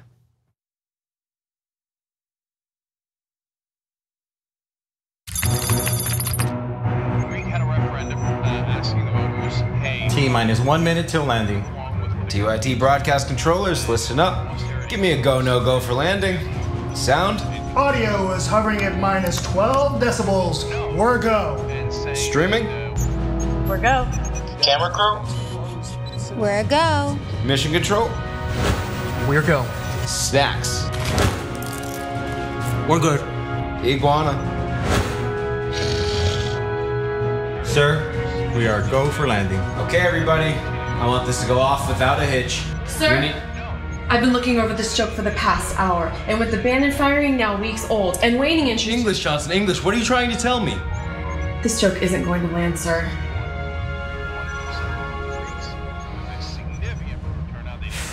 Okay, everyone, forget the old plan. From this moment on, we're improvising a new joke.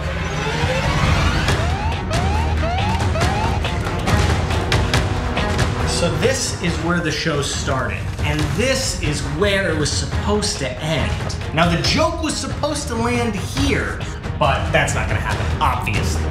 So we need to come up with a new joke. Maybe here? Hits are dropping, streams are failing, retweets are stopping. 40 seconds. All right, team. We gotta find a way to make this fit into a joke about this that will appeal to them. 30 seconds. The Trump joke's our safest option. Trying to land a Trump joke after this week's events is a suicide mission. We are officially out of time. We need to act now. Sir, I think our best course of action is to let Cenk try to land a dad joke. That's the deal? That's the deal. All right, everyone, to their stations. Led by Germany, and some of the creditor nations like Netherlands and Finland. Cameras, position, social media team. Brace front follows. 10 seconds. As for the rest of us, all any of us can do now is wait and hope. This is gonna be the worst disaster TYT has ever experienced. With all due respect, sir, I think this will be the finest hour 2 yet. We're ready to deal with the consequence of giving mood. Angela Merkel's government seems to have signaled pronounced. Come on, Cenk. Everyone, it's been a pleasure streaming with you. Greek Prime Minister immediately picked up the phone to Putin and said, "You Putin any money in?" Okay, anyway. TYT crew, the joke has landed.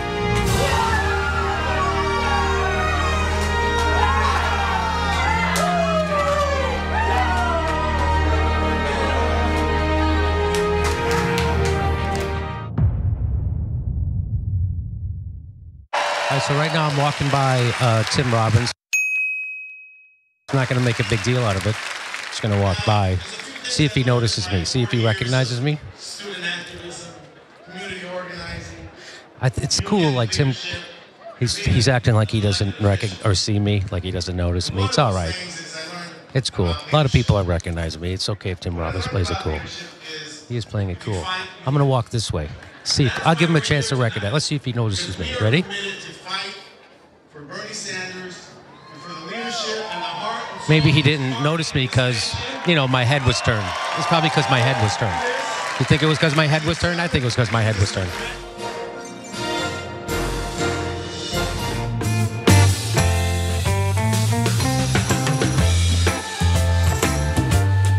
Hi, guys. Hey, Cenk and Anna with you guys. All right, real quick, LL Bishop says, no, let JR explain. I don't know what snapback is. Leith Annam says, love the Stranger Times ad. Those ads run for the people watching the live show 6 to 8 p.m. Eastern on tytnetwork.com/live. That guy that does stuff says on YouTube Super Chat, all this talk about documents and no one said documents. Come on, guys. That's an old school fan, so I found that clip for you. Documents. It's so old school that I just don't say it anymore because people won't get it. But right. Thank you for getting it. Yes, and thank you for doing YouTube Super Chat. Member shout outs are Evan Farrell and Lauren Bachman. And these special offers are no joke. I just knocked the hat off. But the Shop TYT guys just told me 50 of the gray and black are left. Only 12 of the camo are left. Almost all the hats are gone already. Jeez. So tytnetwork.com/join to become a member. And then tyt.com/notice if you're a member to go get those hats. Not a lot left, so go, go, go. All right, Anna, what's next? All right, actor TJ Miller has been arrested because he allegedly had called in a false bomb report earlier. So according to FBI documents, Miller called 911. Documents? Documents on March 18th while he was riding an Amtrak train from DC to New York City and reported a woman with brown hair and a scarf, quote, has a bomb in her bag. An Amtrak police officer called back Miller, who added that the woman kept checking the bag and seemed to want to get off the train and leave it behind. But then the plot thickens. Here's what we find out. Apparently, he had gotten into some sort of verbal altercation with this woman. He got into a verbal fight with her, and the Amtrak driver said that he had too much to drink. He had 4 drinks and was acting in a belligerent manner, and so finally, the authorities researched this a little more, investigated this a little more, and found out that he kind of did it to retaliate against this woman. In fact, it caused a lot of trouble. Let's go to... It caused a lot of trouble. Miller gave the cops the wrong train number, and as a result, a different train was stopped in Connecticut, evacuated and searched, causing massive Amtrak delays. In fact, it caused 926 man-hours worth of delays. So the train attendant said he'd consumed at least 2 glasses of wine and 2 double scotches and sodas. We don't know what he consumed before he got on the train. TJ Miller's life is now a train wreck. He had stories come out regarding the Me Too movement. They took him off of Silicon Valley, which I forgot, and I was watching the show and I'm like, why won't he come back? And read the story, I'm like, right, he was already in massive trouble in his life, right? And then he calls in this fake bomb threat because he's got a grudge against this woman, stops the wrong train. Now, by the way, this is no joke. He is facing potentially years in jail. This is a very serious crime. You can't just call in a bomb threat, A. B, you can't try to get someone else considered a terrorist. That's not a thing you do lightly because you had a verbal spat with them. So TJ Miller, who had a really budding career, interesting career, not just on Silicon Valley, but in stand-up, and I've seen him show after show, now just in an absolute tailspin. Absolutely. And don't throw anyone under a bus like that. All right, we gotta go. Bye-bye.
right, guys, we got a great Rebel headquarters for you guys tonight.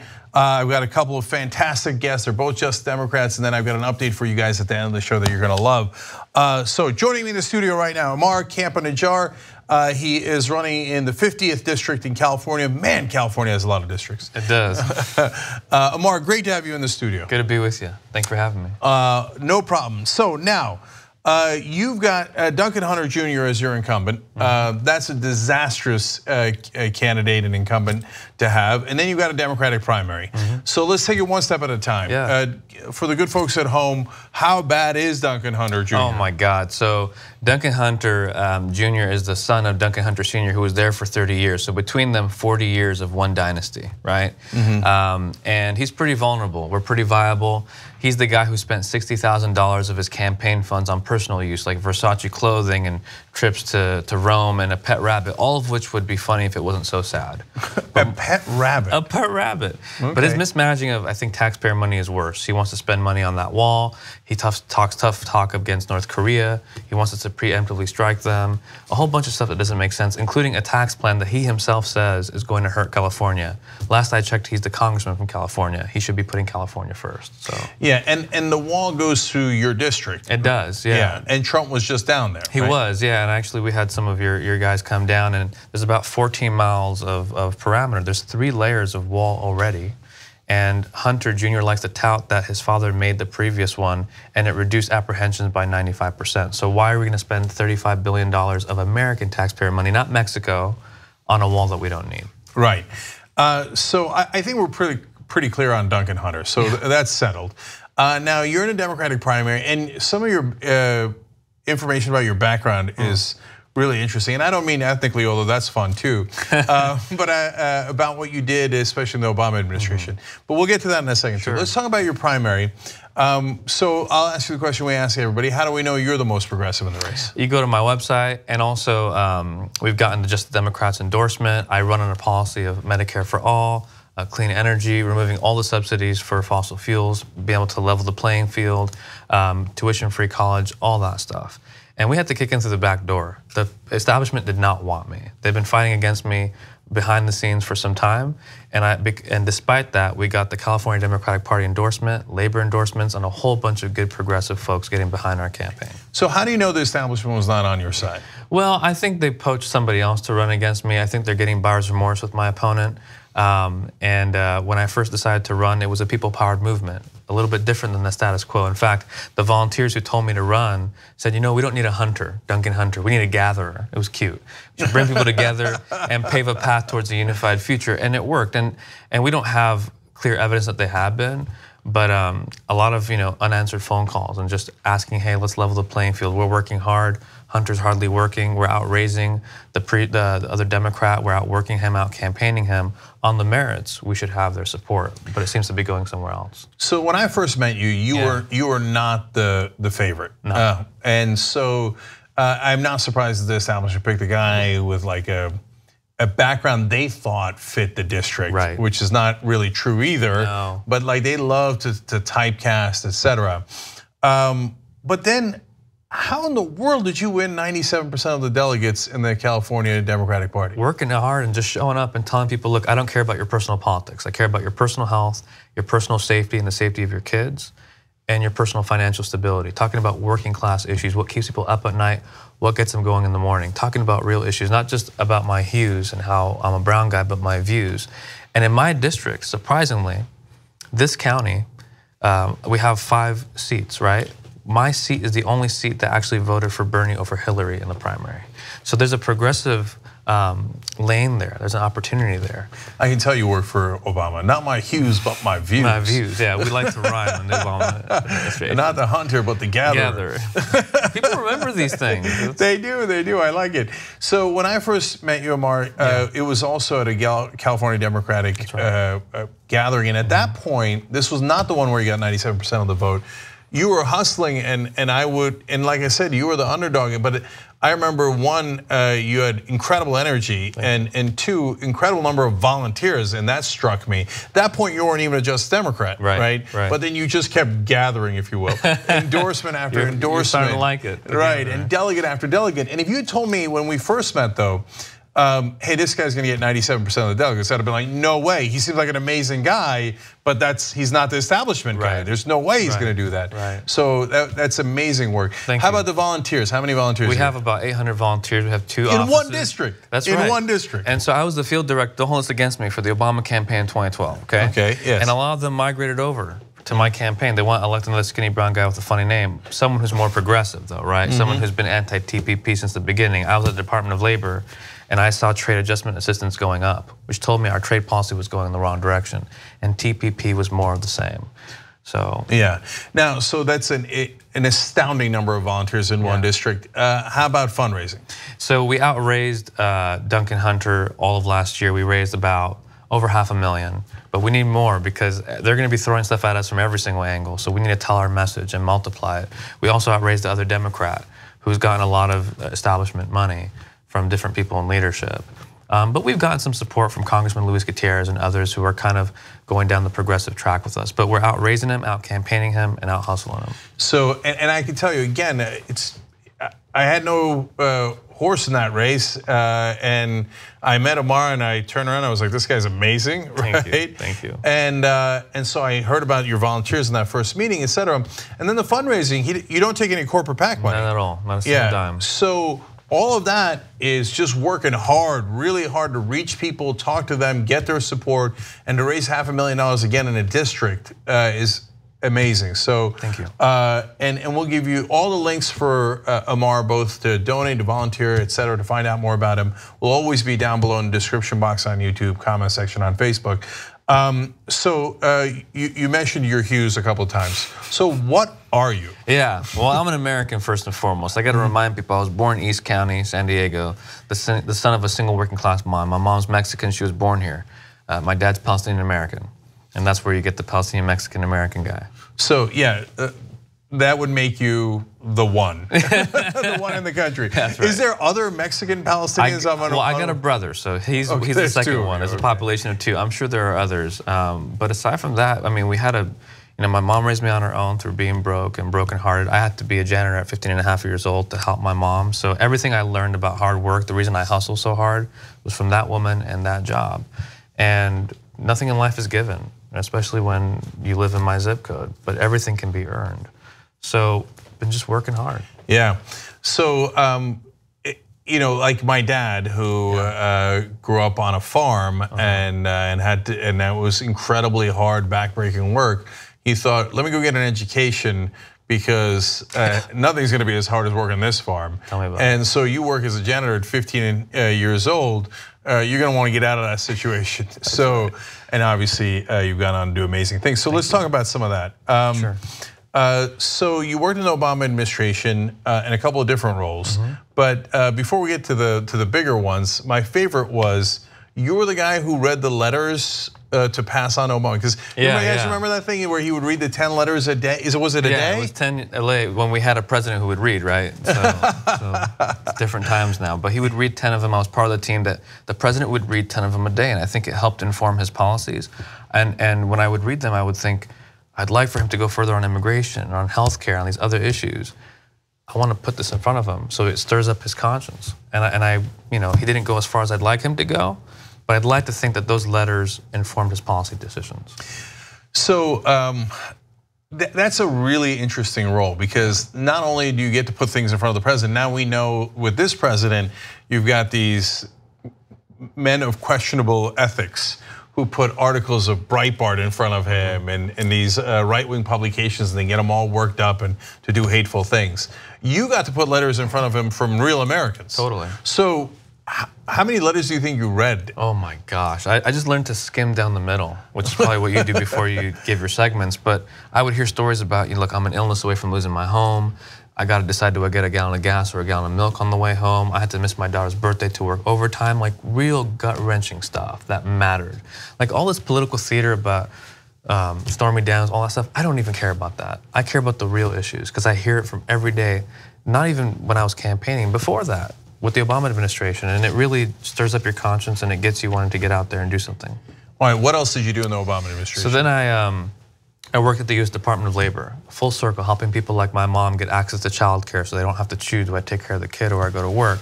and I worked on this program called Apprenticeship. I love this program. In fact, when I left the Department of Labor, on my last day there, I put a memo on my desk to President Trump. And I said, there's a program that sounds like your TV show. Just do what you always do. Put your name on it and claim credit for it, even though it's not your own. And I said, you should invest heavily on this. If we spent $1 billion a year on apprenticeship, we only spend 90 million. I know it's not sexy, but $1 billion a year, I could put 6 million people back to work in vacancies today. So instead of building a stupid wall that won't work because airplanes exist, we could spend $35 billion on putting every single person who wants a job back to work, getting paid double the median individual income, $70,000 a year. And in fact, they could,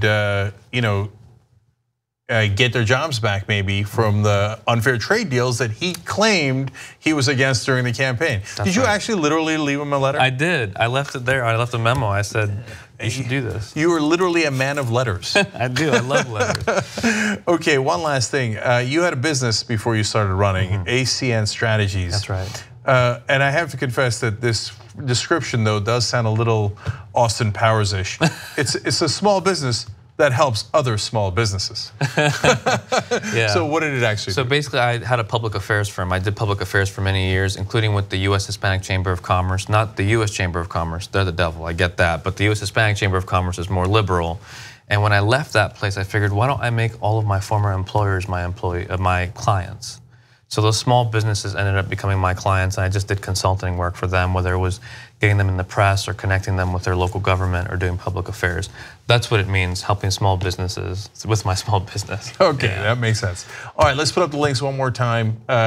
So compacampaign.com, there's your donation link, your volunteer link. Just click on it down below if you're watching this later. So Amar, thank you for coming in and good luck with the race. Thank you for having me. We appreciate it. Appreciate it. But on the other hand, if we have one more Mexican-Palestinian in Congress, I don't know. I know. Can we deal with one more? Perhaps just one. All right, thank you, man. Appreciate it. I appreciate it. Thank you. Okay, we'll be right back.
Welcome back to Rebel Headquarters. Let's go to our next guest.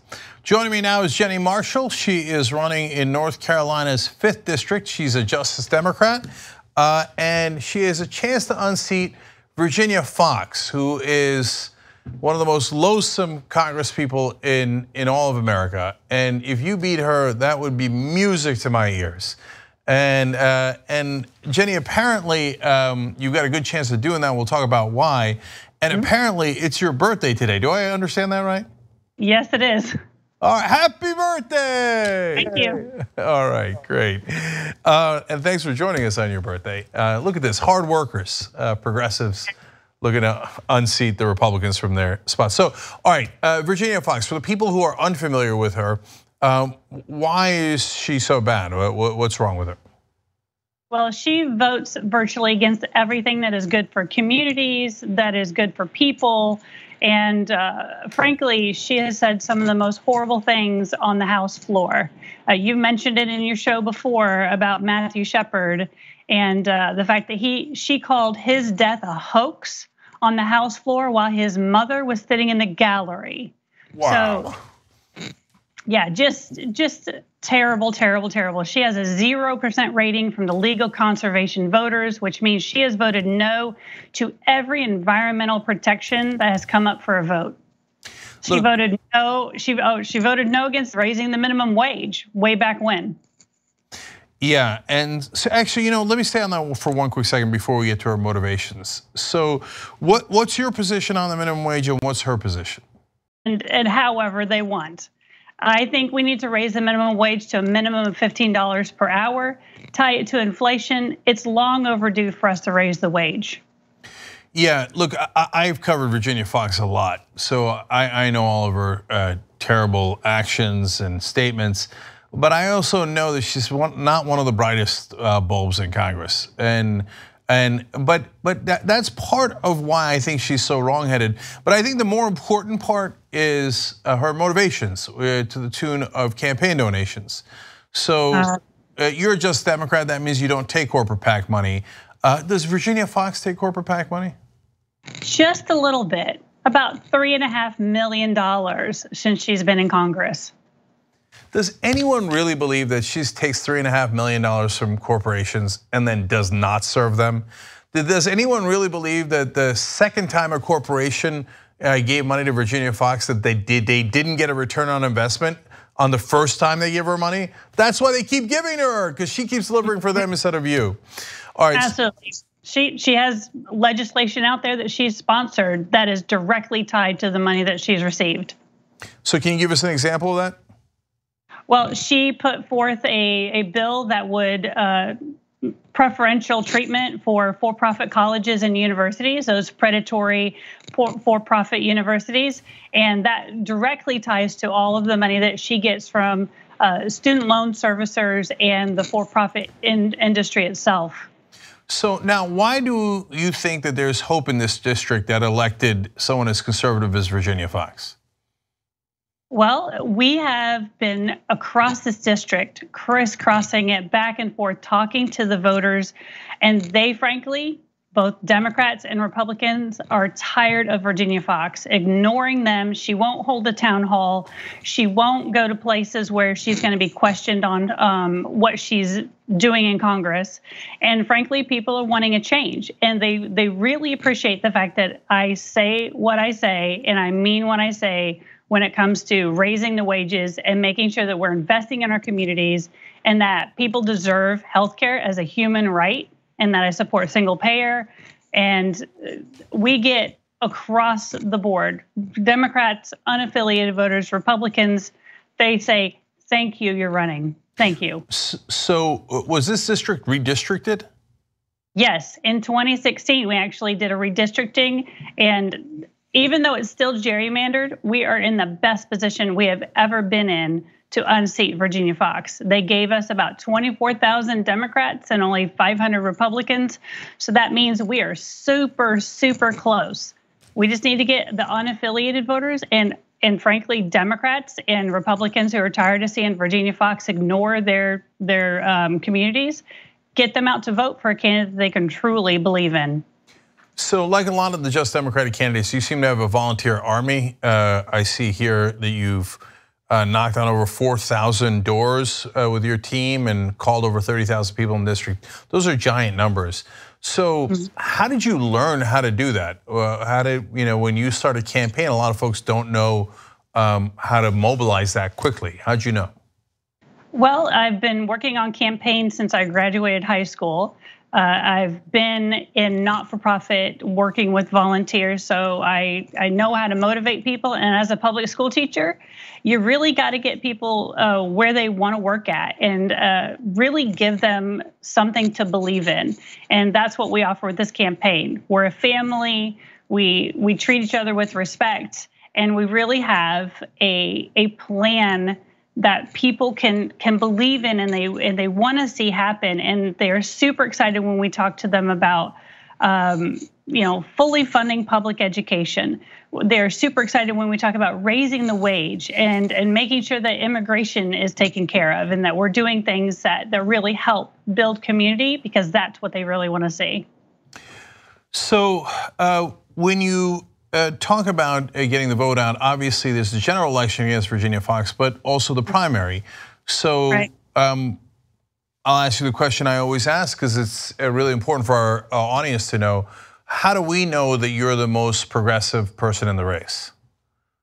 Well, I talk about raising the wage to $15 an hour and tying it to inflation. My primary opponent says that we should be good with $10 an hour.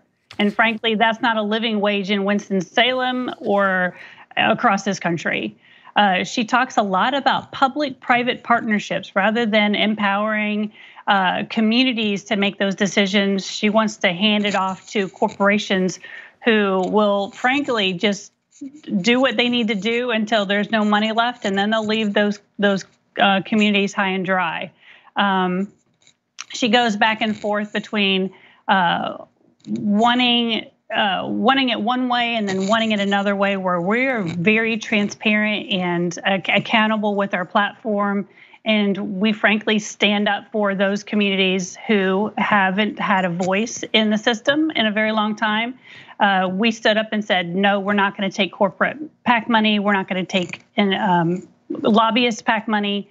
She says she'll take money from anybody and that it won't affect her. And frankly, we think that's a joke. So on the public-private partnership, sometimes that could be positive, but oftentimes it's code word for privatizing the profits and socializing the costs. So that is certainly a red flag. Not wanting to go to $15 is a red flag. So last thing, how about student debt relief? What's your position on it? I think we should just eliminate student debt. And frankly, that's another way that my primary opponent and I disagree. I think we should go to debt-free public colleges and universities. She thinks that we should make them more affordable. Frankly, if we really value education, we should be funding it, and funding it from pre-K all the way through public colleges and universities. All right, Jenny Marshall, very clear, very progressive, very uncorrupted. And I want to put up the links for your website, marshallforhouse.org, marshallforhouse.org, and a donation and the volunteer links. And if you're watching this later on YouTube or on Facebook, make sure that you go down below to the description box on YouTube and comment section on Facebook and just click the links. Easy peasy. She's not taking corporate PAC money, so you got to back her if you believe in her principles. So Jenny, thank you for joining us and happy birthday. Thank you, I appreciate it. Give her a birthday gift, small donations, makes sense, right? Yes. Give the gift of democracy. Thank you, Jenny Marshall. All right, last thing for you guys. So we asked you guys to send in some graphics and cartoons and help out in other ways for these candidates, and boy, did you deliver. I love this one, we showed you a couple yesterday. Now Teddy, T-E-D-H-I, sends this in for Allison Hartson, the beginning of a superhero with a Just Democrat shirt. Allison Hartson, of course, running in for the California Senate seat against Dianne Feinstein. She's a Just Democrat, she's uncorrupted. She worked to get money out of politics for 5 years at Wolfpack before doing this. Teddy's real name is Edith Barbier, and she says that she draws while listening to TYT. and that's inspirational. Thank you, really appreciate it. She's a member of TYT, thank you again.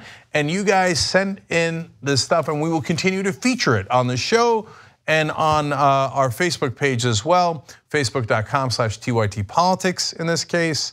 And of course you send them in at rebelhq@tytnetwork.com. Okay, rebelhq@tytnetwork.com. Now, Allison has also started to do videos where she's getting a message out on a daily basis. These are more informal, they're not the ads that when she's moved to it, as she was on the issue of Syria last night, she's making impromptu videos, and I wanted you guys to check out this one as well. And then of course, links will be down below for AllisonHartson.com/now to help volunteer for her. We wanna get 2,000 volunteers to overwhelm Dianne Feinstein's money with our people power, but also small dollar donation make a huge difference. That's justicedemocrats.com/Allison. Those links will be down below too. But check out Allison's thoughts on Syria right now. Hi everyone, Allison Hartson here.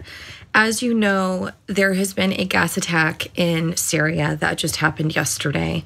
And you've probably seen the horrific video of the babies that are struggling to breathe and scared to death. Many of them have died. Mothers, fathers, grandparents. I can't even imagine what that is like. And when I think about what we need to be doing in order to address this, for me, it's very important to be as empathetic as possible and put myself in that specific situation. And what I know is that this is a humanitarian crisis. We have got to be thinking about the people that are going to be affected by whatever our response is. How this is going to affect people in our country, how this is going to affect people, human beings, real lives in other countries as well. And so this idea of escalating the violence and escalating the response, meeting aggression with aggression, it doesn't work. We have to make sure that we follow through with an investigation, and it needs to be an independent investigation, which Russia and Syria have already agreed to. But what we have instead is our president getting on camera right away and saying, what did he say? It will be met forcefully, and when we do, we are able to stop it. He said, quote, "We're able to stop it." The response should be how incredibly horrible this is, and that the people who did this need to be responsible, and we are going to do what it takes, whatever time it takes, to make sure that we have an independent investigation. I don't want information coming out just single-handedly, unilaterally from Washington, D.C. We need an independent investigation to find out exactly who did this, and then decide together as allies of the world how we're going to respond. Bottom line, we don't want more war. And it's 100%, it is stomach churning to see how people can do these kinds of things to other human beings. But we have a very long and scarred history of going into war for the wrong reasons. And we have to do something different. We have to do this differently. And now with John Bolton entering the picture, absolute warmonger, a disgusting history. And what I'm concerned about is that there are some opportunists in the White House, Trump and John Bolton in particular, who want to handle this with the kind of masculine might that I know they are being advised using our heads and going into these decisions with logic and with evidence and taking the time to respond, the damage has already been done.